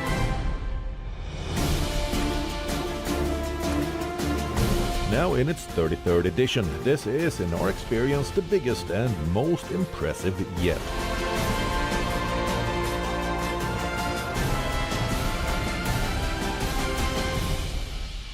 what we aim by doing SATE year on year is that showcase India as a base, but promote South Asia as a big destination across the world. And I think clearly, what we want to showcase is how India as a country. This is Al Jazeera live from Doha. Israeli airstrikes hit Iran's oil facilities for the first time since the war started. As Iran continues to target Gulf countries, President Pezeshkian says his comments about halting attacks on its neighbors were misinterpreted. An Israeli strike hits a hotel in the heart of the Lebanese capital. The military says it's targeted commanders of Iran's Revolutionary Guard Corps. They'd like to settle. We're not looking to settle.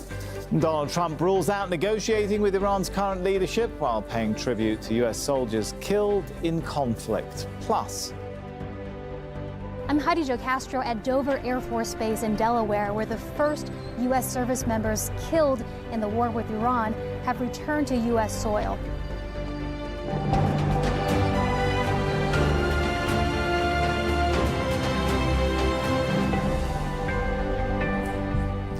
the Israeli military says it's begun a new wave of strikes right across Iran. The targets, they say, are Iranian government infrastructure. But for the first time since the escalation, what we're seeing is U.S. and Israeli forces striking Iran's oil storage and refining facilities.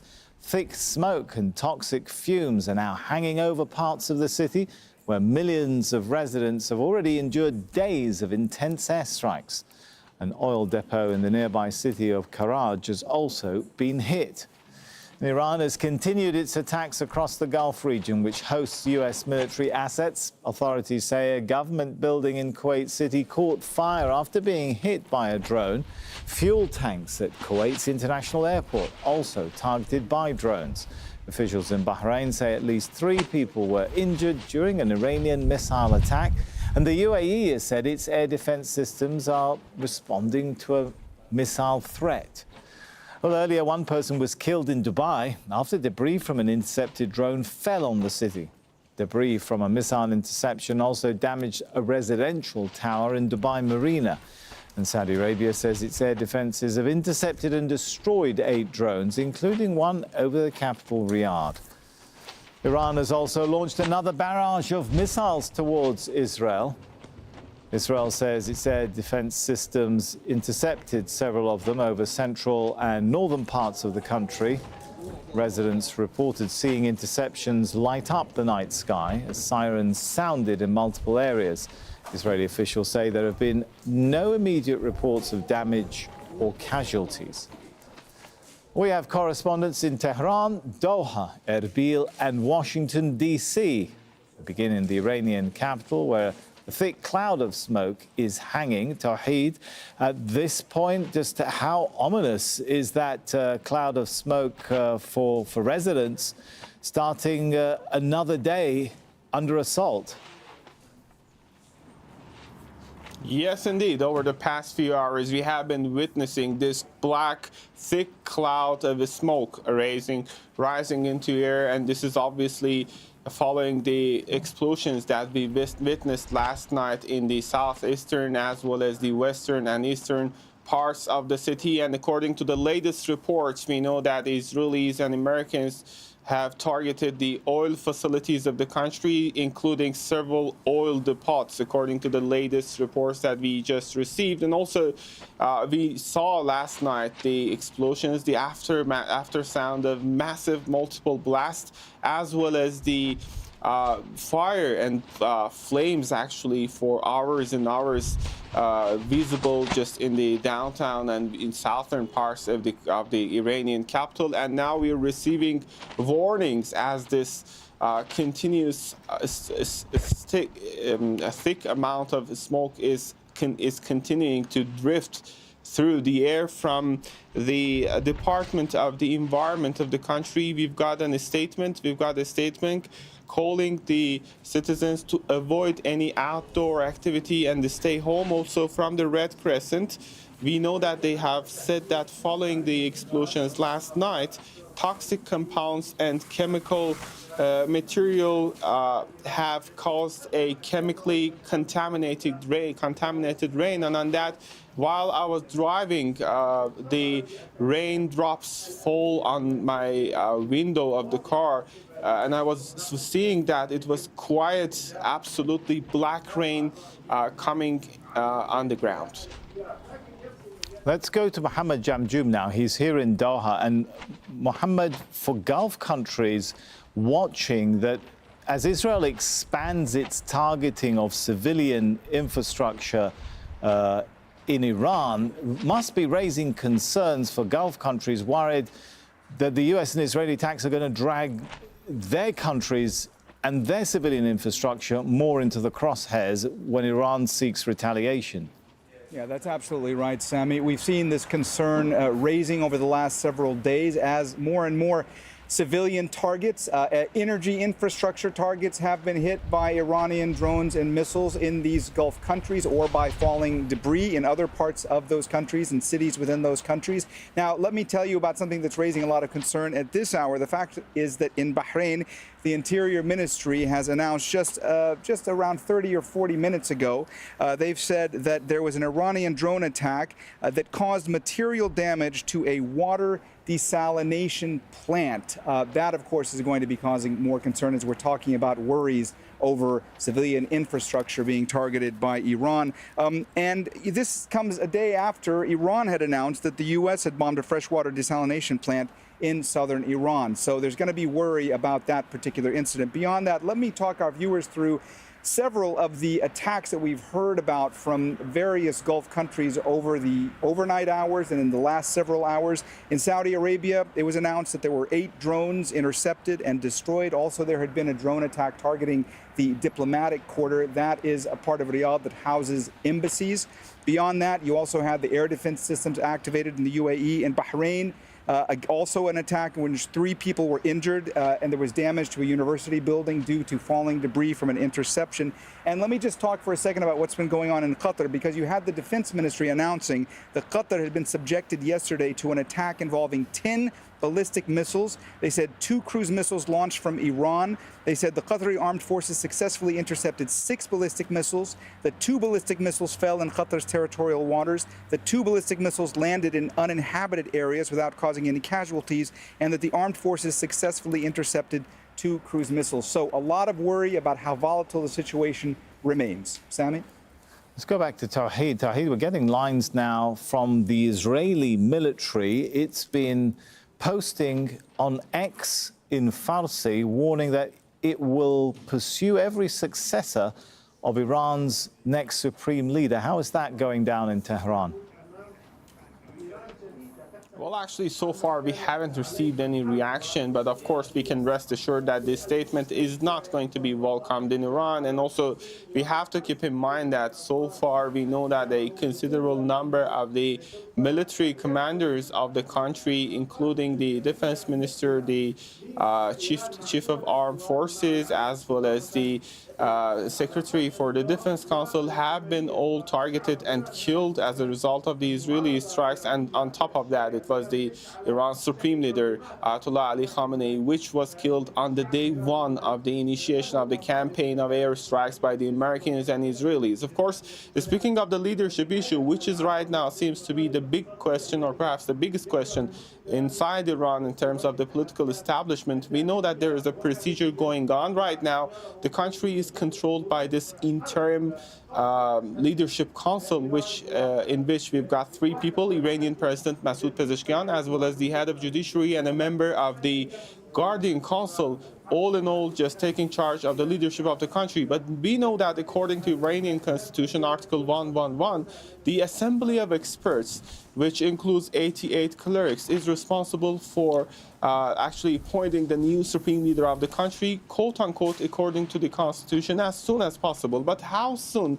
This is a question that we don't really know, but there are also indications. We know that there are several reservations and considerations in that regard. First, the country is dealing with this continuous round of strikes targeting different establishments, different buildings, but specifically those belonging to the state, and that runs the risk of holding a meeting at a very, very high level. This is one part of the story. The other part is something that we heard from one of the members of this assembly coming out in a video message saying that consultations are being on the way, and this is a very important decision. It should be well documented, and then they are working on it. And he talked about the sort of consensus about the next supreme leader of the country. However, we are waiting for official announcement and whether or not we will have anything out from this assembly of experts. Until then, all eyes are going to be on the assembly of experts to see who they are going to pick out as the next supreme leader of the country.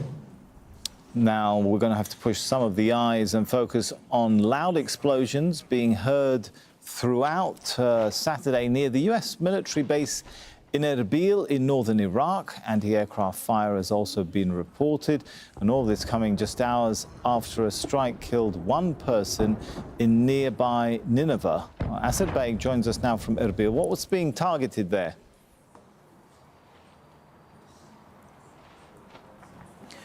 Well, it looks like multiple locations were targeted. It's been a very tense night here in Iraqi Kurdistan, where drones and missiles targeted multiple locations, including here in Erbil.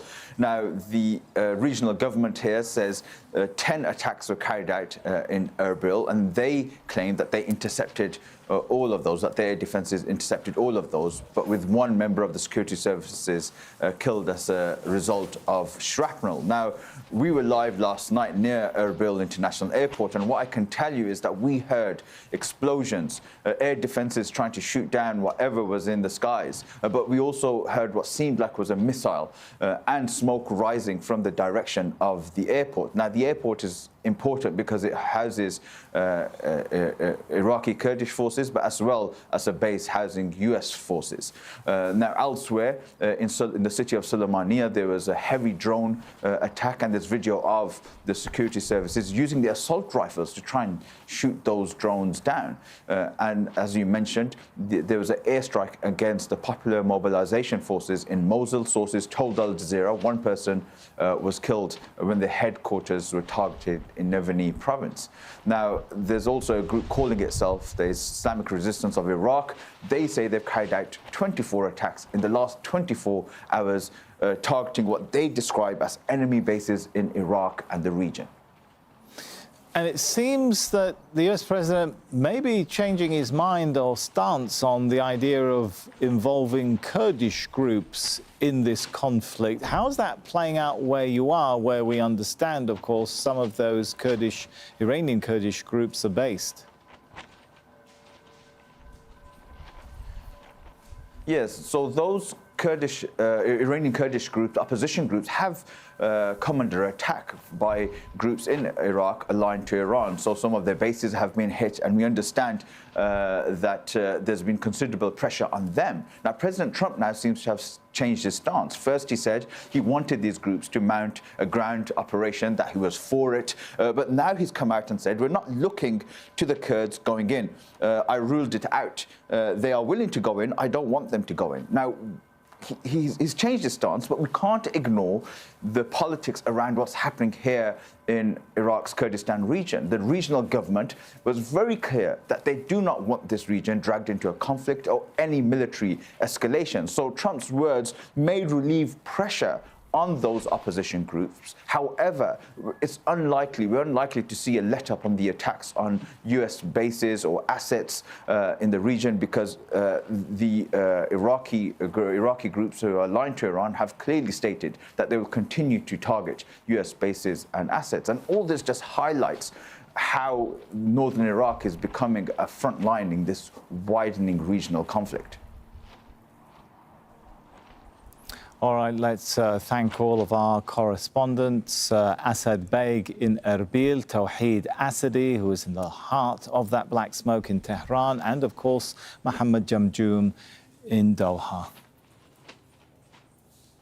Well, joining us from Tehran is Fouad Izadi. He's a professor at the University of Tehran's Faculty of World Studies. Good to have you with us. So, first of all, we could start with these strikes on Iran and the damage that it's done. We're hearing strikes on the oil storage strikes on some oil refining facilities, strikes even on water desalination plants.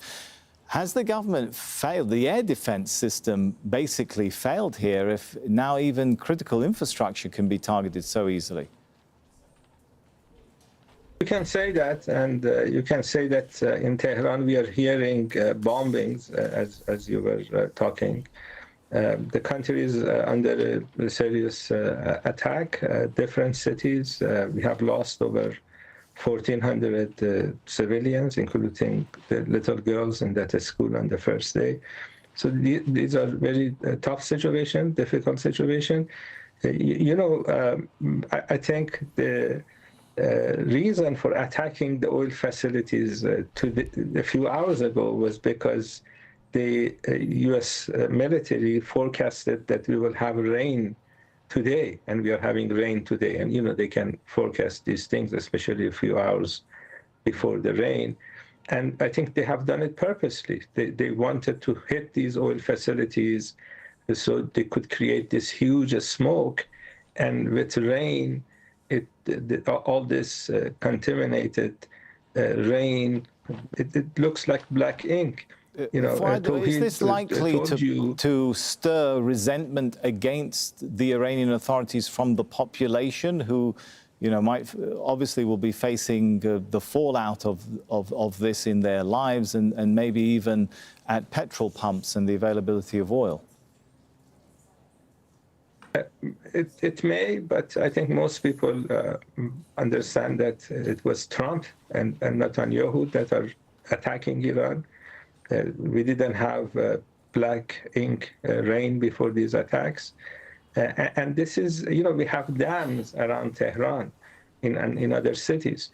So the water that people drink is going to be affected by this oil that is going through the city's water system. So people are going to get sick if these type of attacks continue, and I don't see any reason why. We don't have any signs that Trump and Netanyahu are stopping their war against Iran.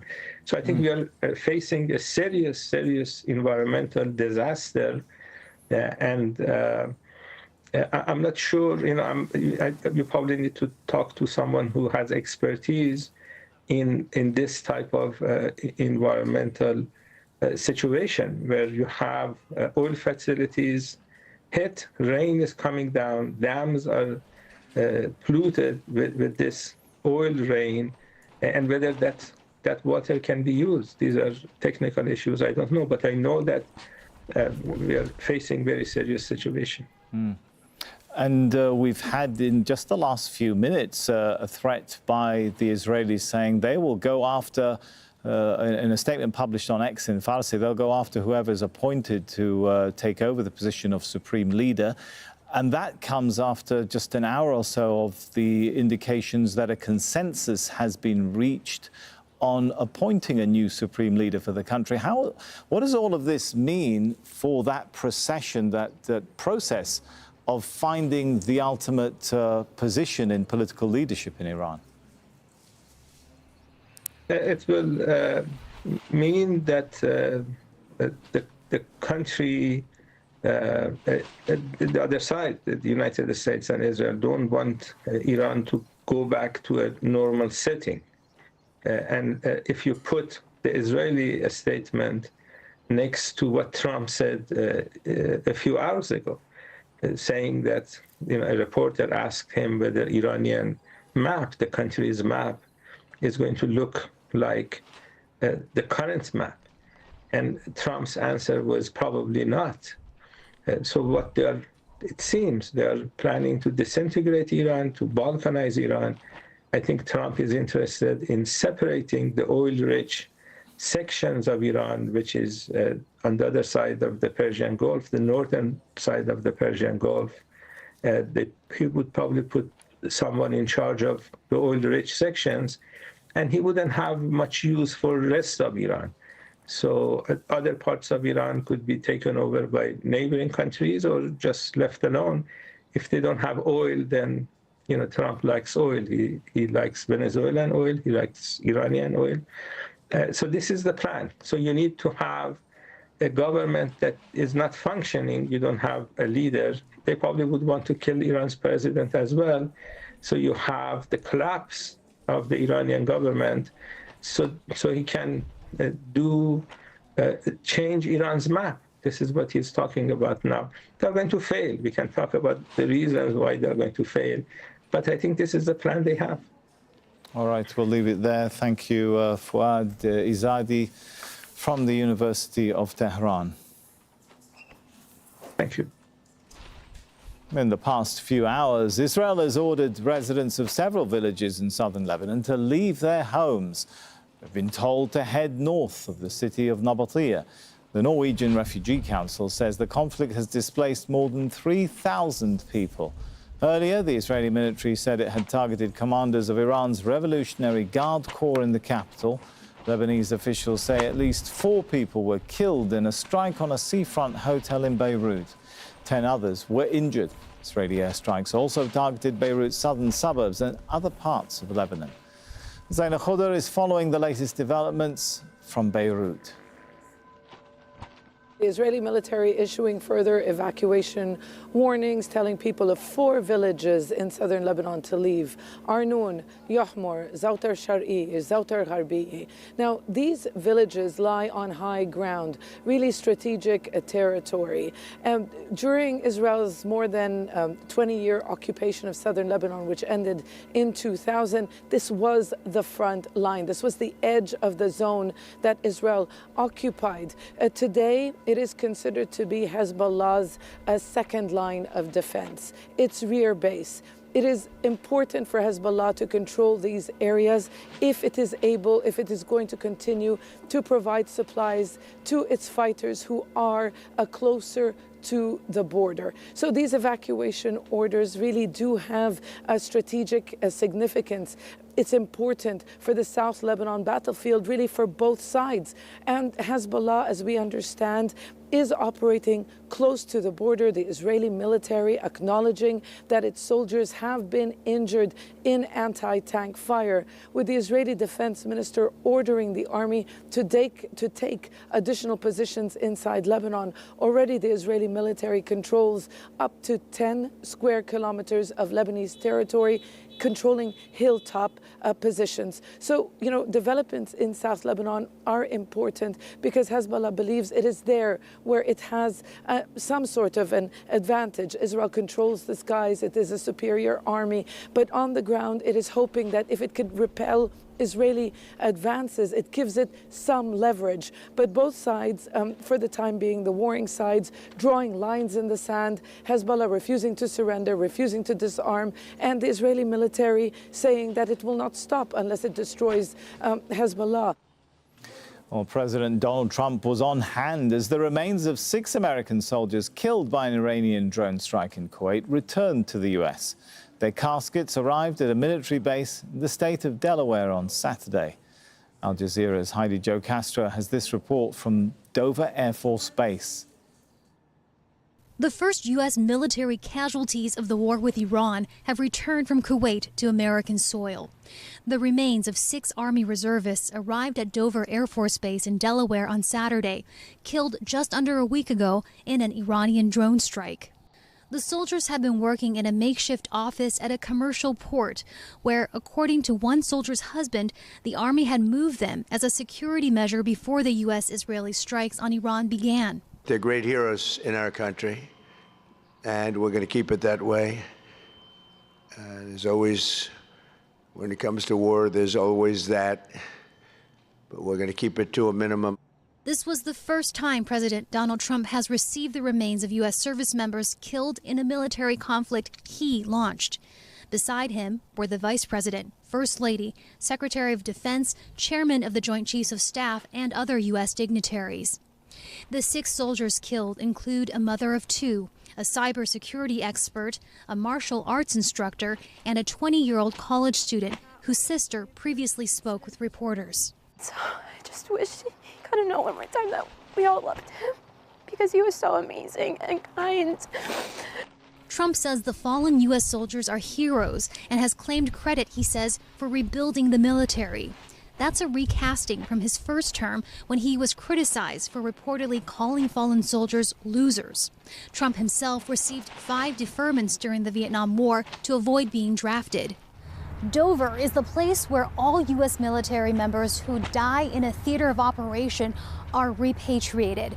The president has warned that there will likely be more of these solemn occasions as the war with Iran continues. Heidi Jo Castro, Al Jazeera, Dover Air Force Base, Delaware. Well, John Holman is live for us now from Washington, D.C. And John, this is the first time you have body bags coming back from a conflict which Donald Trump owns. He started it, he owns it in the minds of many Americans, right? How is all of this going down in the American psyche and public opinion? Well, if we're going by the weather report of what's happened in the past with conflicts over the seas involving the US military, this is something that the US public really don't like to see, body bags or coffins going back. Their servicemen and women dead in foreign wars. At the moment, the polls show that even at the start of this conflict, even before this happened, that most of the US public were disapproving. 56% polls showed of Americans disapproved of the US military action in Iran. Of course, that means that 44% did approve. That seemed to be differentiated along party lines. Republicans were mostly on board with what Donald Trump was doing, and they possibly would align with what he said when he was asked on Air Force One about the bodies coming back. He said, sure, I hate to do it, but it's part of war. So perhaps some parts of the American public would see it that way. Others would, of course, say, well, we're paying our taxpayer dollars towards this. What's going on with this conflict in another part? I think we also have to throw into this that there's been 6 US service people that have been killed. Human rights groups say there's been more than 1,000 civilians killed in Iran. On the other side of this military action that the United States has started, among them 180 children, the Iranian government estimates. So there is obviously another side to that, and that death toll is obviously far greater. But as this conflict goes on, as more coffins come back, this might become something that Donald Trump, and already in a conflict that's far from popular, might find it harder to justify. That's John Holman joining us from Washington, D.C. Let's take a look at some of the day's other news now. There's been an explosion at the U.S. Embassy in Norway's capital, Oslo. Police say the incident happened in the early hours of Sunday at the entry to the consular section. Officials say the explosion caused minor damage and no one was injured. The U.S. Embassy and State Department have yet to comment on the incident. Israeli settlers have shot and killed a 28-year-old Palestinian man in the village of Wad al-Rahim in the occupied West Bank. He's the 3rd Palestinian to be shot dead this week by settlers illegally occupying Palestinian territory.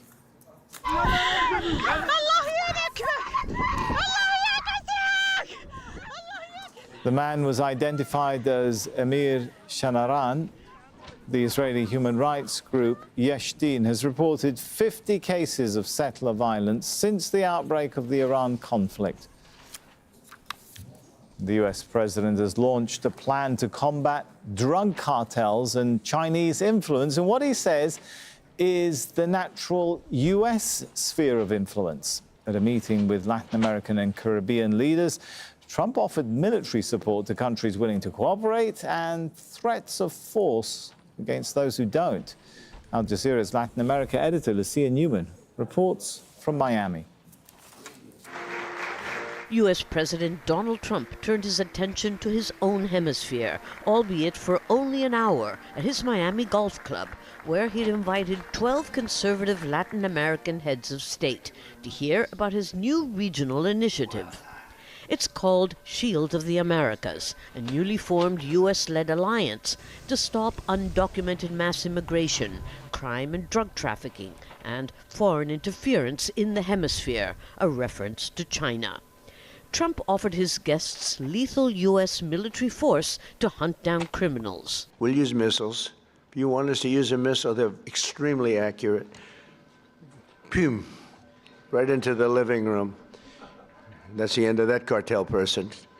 But we'll do whatever you need if you want. Right-wing governments were on hand to join what he's named America's Counter-Cartel Coalition. But conspicuously absent were the leaders of Latin America's two largest countries, Brazil and Mexico, the latter being the country from where the lion's share of drugs that go into the United States come from, not to mention Colombia and Peru, where almost all of the cocaine is produced. The problem is the leaders of those countries are not considered friends of the U.S. And neither is communist Cuba, which he says is next on his list. But our focus right now is on Iran, and we'll do that. I would say, what will you do, take about 2 days off, Marco? No, he won't. Maybe an hour. He'll take 1 hour off, and then he'll finish up a deal on Cuba. There was no chance for the Latin American leaders to speak, only to listen. We share a hemisphere and geography. We share cultures, Western Christian civilization. We share these things together. We have to have the courage to defend it. A meeting that sent a clear message that the so-called Dunroad Doctrine offers some carrots as well as sticks to restore U.S. hegemony in the Western Hemisphere. Lucia Newman, Al Jazeera, Miami. Colombians head to the polls on Sunday in key congressional elections, just months before a presidential vote in May. Many see the ballot as a referendum on President Gustavo Petro's controversial reforms. It's also seen as the first indication of where the country may be headed. But as Al Jazeera's Alessandra Rampietti reports, the campaign is unfolding amid rising violence in regions where armed groups still operate. I'll take off the vest so I can go unnoticed. For candidate Liliana Ruiz, every kilometer on the road carries risk in Colombia's volatile Cauca region. Remnants of former FARC rebels still control parts of these mountains, threatening anyone they oppose. On our way here with the candidate, we were briefly retained by armed rebels. They did not allow us to film. They took our phones. We were questioned. They also took the weapon of the security guard of the candidate. Just another example of the risk candidates face campaigning in these regions. This fills us with fear. It makes us question what guarantees we really have to carry out this political exercise, which should be free and democratic. Nearly 10 years after Colombia's peace deal with FARC rebels, campaigning here remains dangerous. Last June, conservative presidential candidate Miguel Uribe Turbay was shot during a campaign event in Bogotá. Hundreds of candidates have received death threats, and election monitors say this has been one of the most dangerous campaigns in decades. Critics say negotiations with armed groups have allowed some to expand their control as cocaine production hit record levels.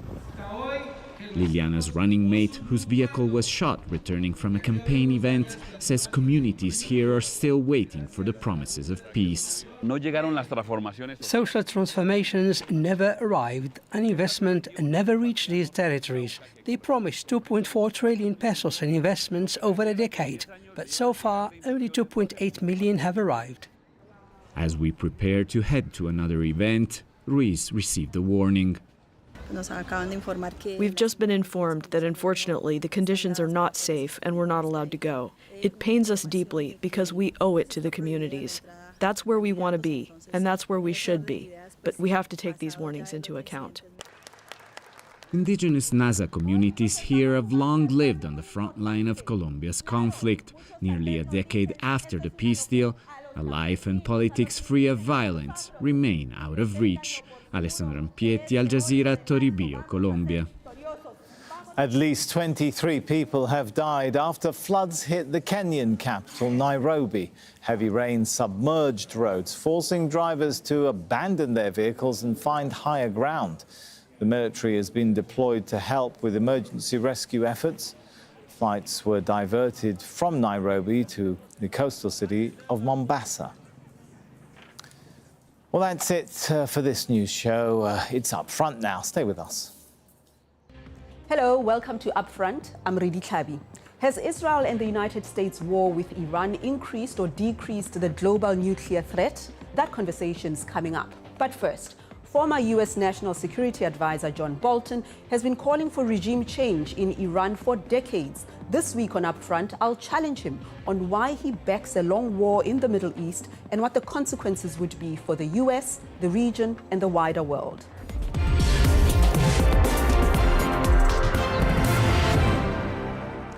Ambassador Bolton, welcome to Upfront.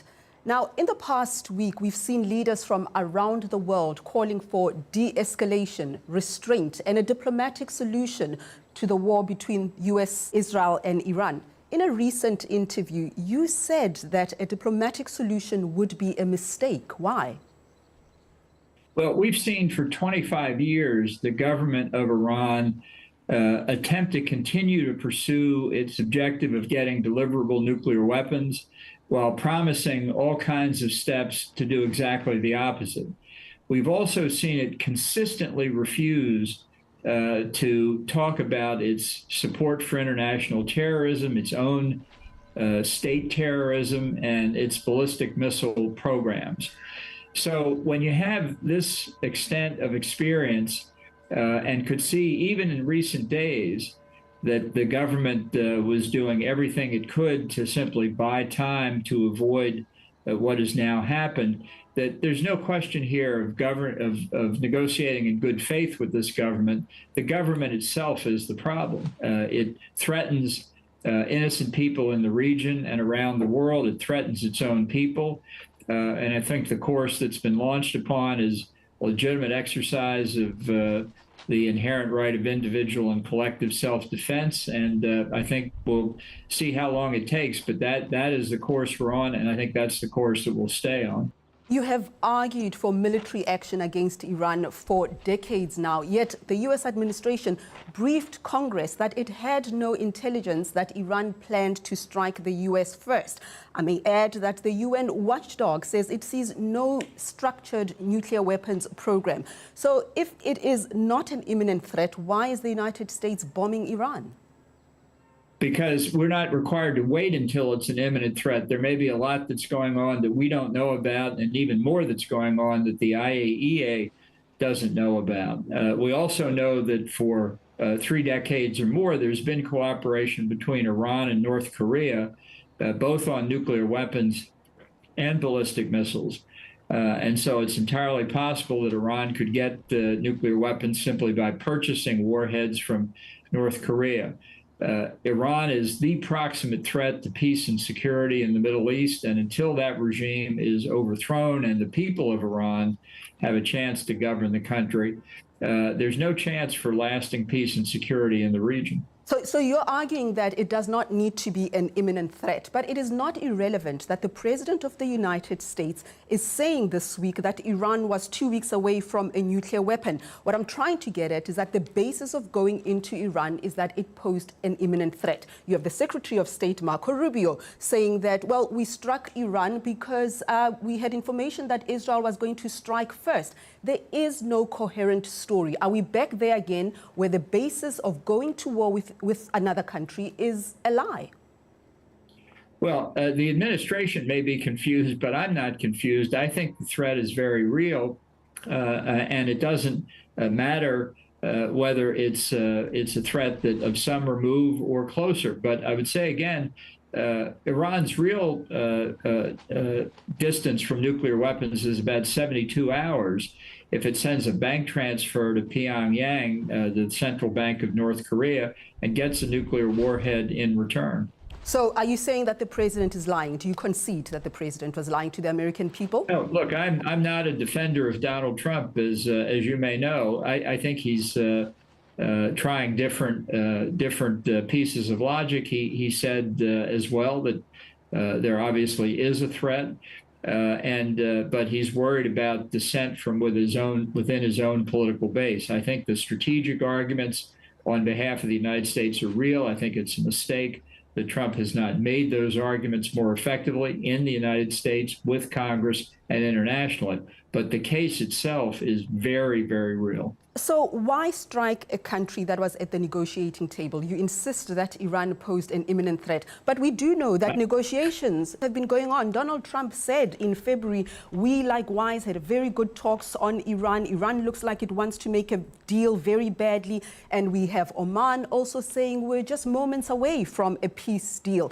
Are these negotiations then that the United States keep having performative? There are performances on the part of the government of Iran. I said earlier, and I'll just say it again, there's no need to say there's an imminent threat from Iran. There's certainly no imminent nuclear threat. One could argue there's an imminent terrorist threat from Iran in the United States, in Europe, in the region through what's left of their terrorist proxies, Hamas, Hezbollah, and the Houthis. I think the record of negotiation over the past 25 years has been that it's Iran that has strung these out, that has made commitments it hasn't honored, and that it's their record of deception that provides a more than adequate basis to conclude that they continue to want to have deliverable nuclear weapons. In fact, I would say there is literally no evidence whatever that Iran has ever made a strategic decision to stop its efforts to get nuclear weapons. Iran was at the negotiation table and the leaders get killed during that time. It sounds like it is the United States that is approaching this crisis in bad faith. No, I don't think so at all. I think when you're dealing with people who are in effect committing fraud, acting as if they're serious about negotiations, but who are not, that doesn't pose any obstacle. We're not required to be at the mercy of the theological fanatic regime that runs that country. But you are required to act within the confines of international law, are you not? If there is an argument and the UN is putting on the table that it sees no evidence of a nuclear program, why does the US insist that there is? I don't think that's what the IAEA is saying, and in any event, it doesn't bind the United States. It may occur to you that we have other sources of information. So the United States can just set the tone and set the agenda in a multilateral world, taking a region to a war. Should you not be consulting even with your allies who are today calling for restraint and are not supporting this decision? Well, I think we should have done more to consult with the allies. I'm not defending the Trump administration's approach to this. But I think the response from Iran is really quite revealing of what kind of government they've got, notwithstanding that the 6 member states of the Gulf Cooperation Council themselves launched no hostile action against Iran. It is Iran that has fired missiles and drones at civilian targets. I think that tells you everything you need to know about that regime. Okay, we can concede that Iran's approach as well has been problematic in some instances, but let's just go to the war itself. On the first day of the war, we saw that more than 165 schoolgirls and staff were killed by the airstrike.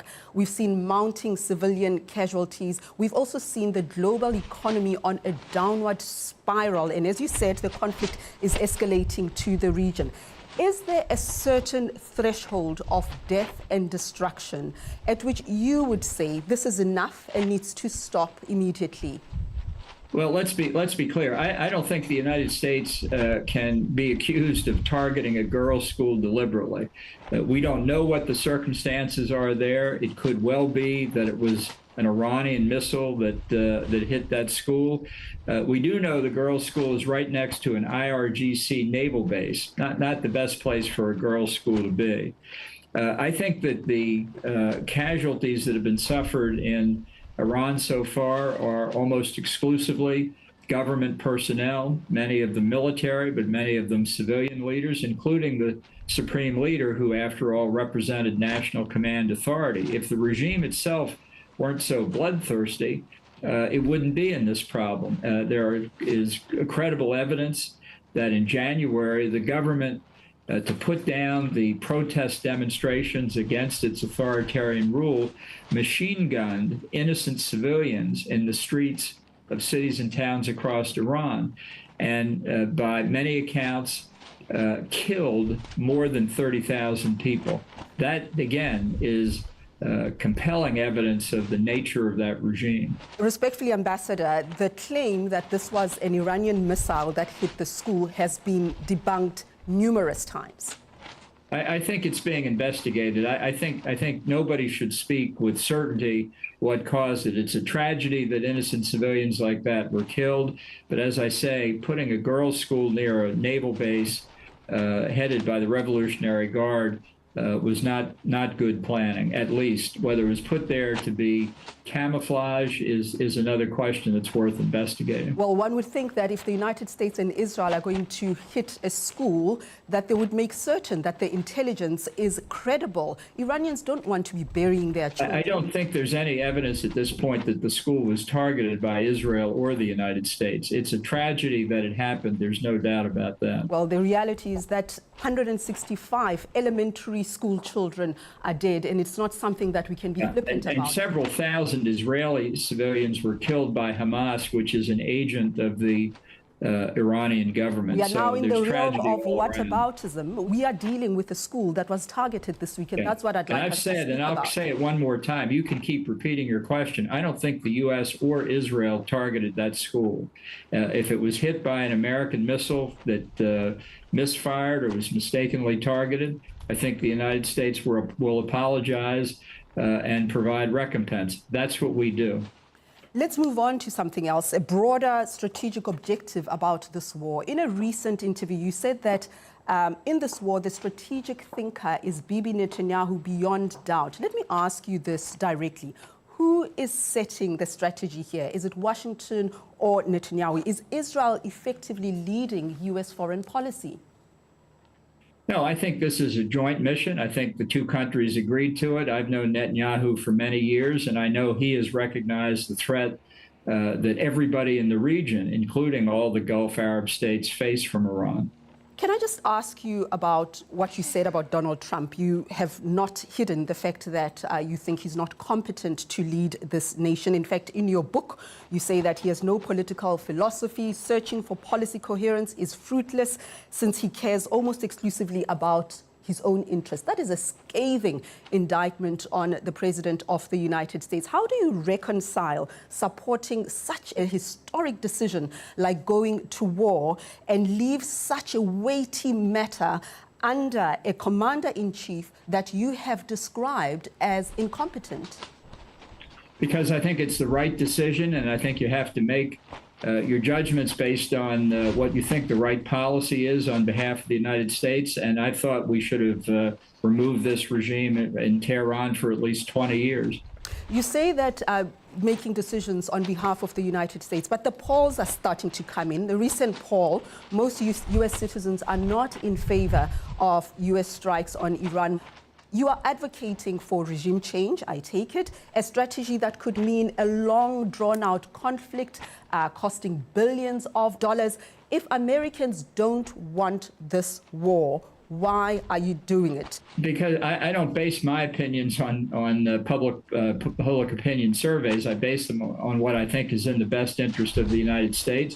I think Trump made a mistake in not preparing the public for the conflict in advance. He may yet be able to make it up. And I think ultimately, if we are successful in overthrowing the regime, that it will demonstrate to people who will then support it why it was in our best interest to do so. But can you really bomb a political future into existence here? We have experiences in Libya. I don't think that's what we're trying to do. I think the objective here is to destroy the instruments of Iranian state power that threaten the United States, threaten the Gulf Arab states, threaten Israel, threaten much of the world, and threaten its own people. And by destroying those assets, demonstrate to other figures in the regime, including in the regular army, not the Revolutionary Guard necessarily, but in the regular army, that the days of the regime are numbered.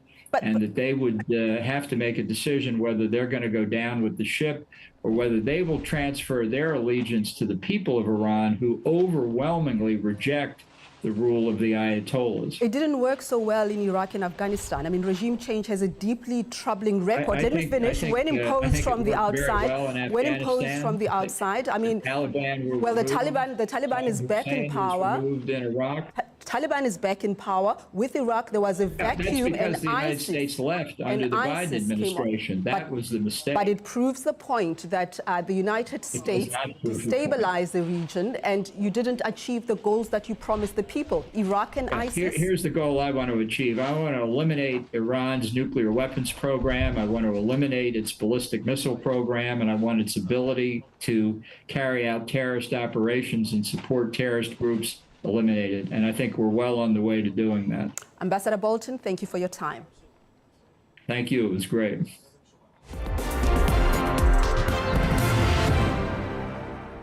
As the United States and Israel's war with Iran continues, President Donald Trump reiterated this week that Iran was close to obtaining a nuclear weapon. But did Tehran ever truly pose a nuclear threat? And could this war spark a new wave of global nuclear proliferation? Joining me to discuss this is Joe Cirincione. He's a national security analyst, former advisor to the U.S. State Department, and author of the book Nuclear Nightmares: Securing the World Before It Is Too Late. Joe, it's a pleasure to have you with us. Thank you for joining us. My pleasure. Thanks for having me.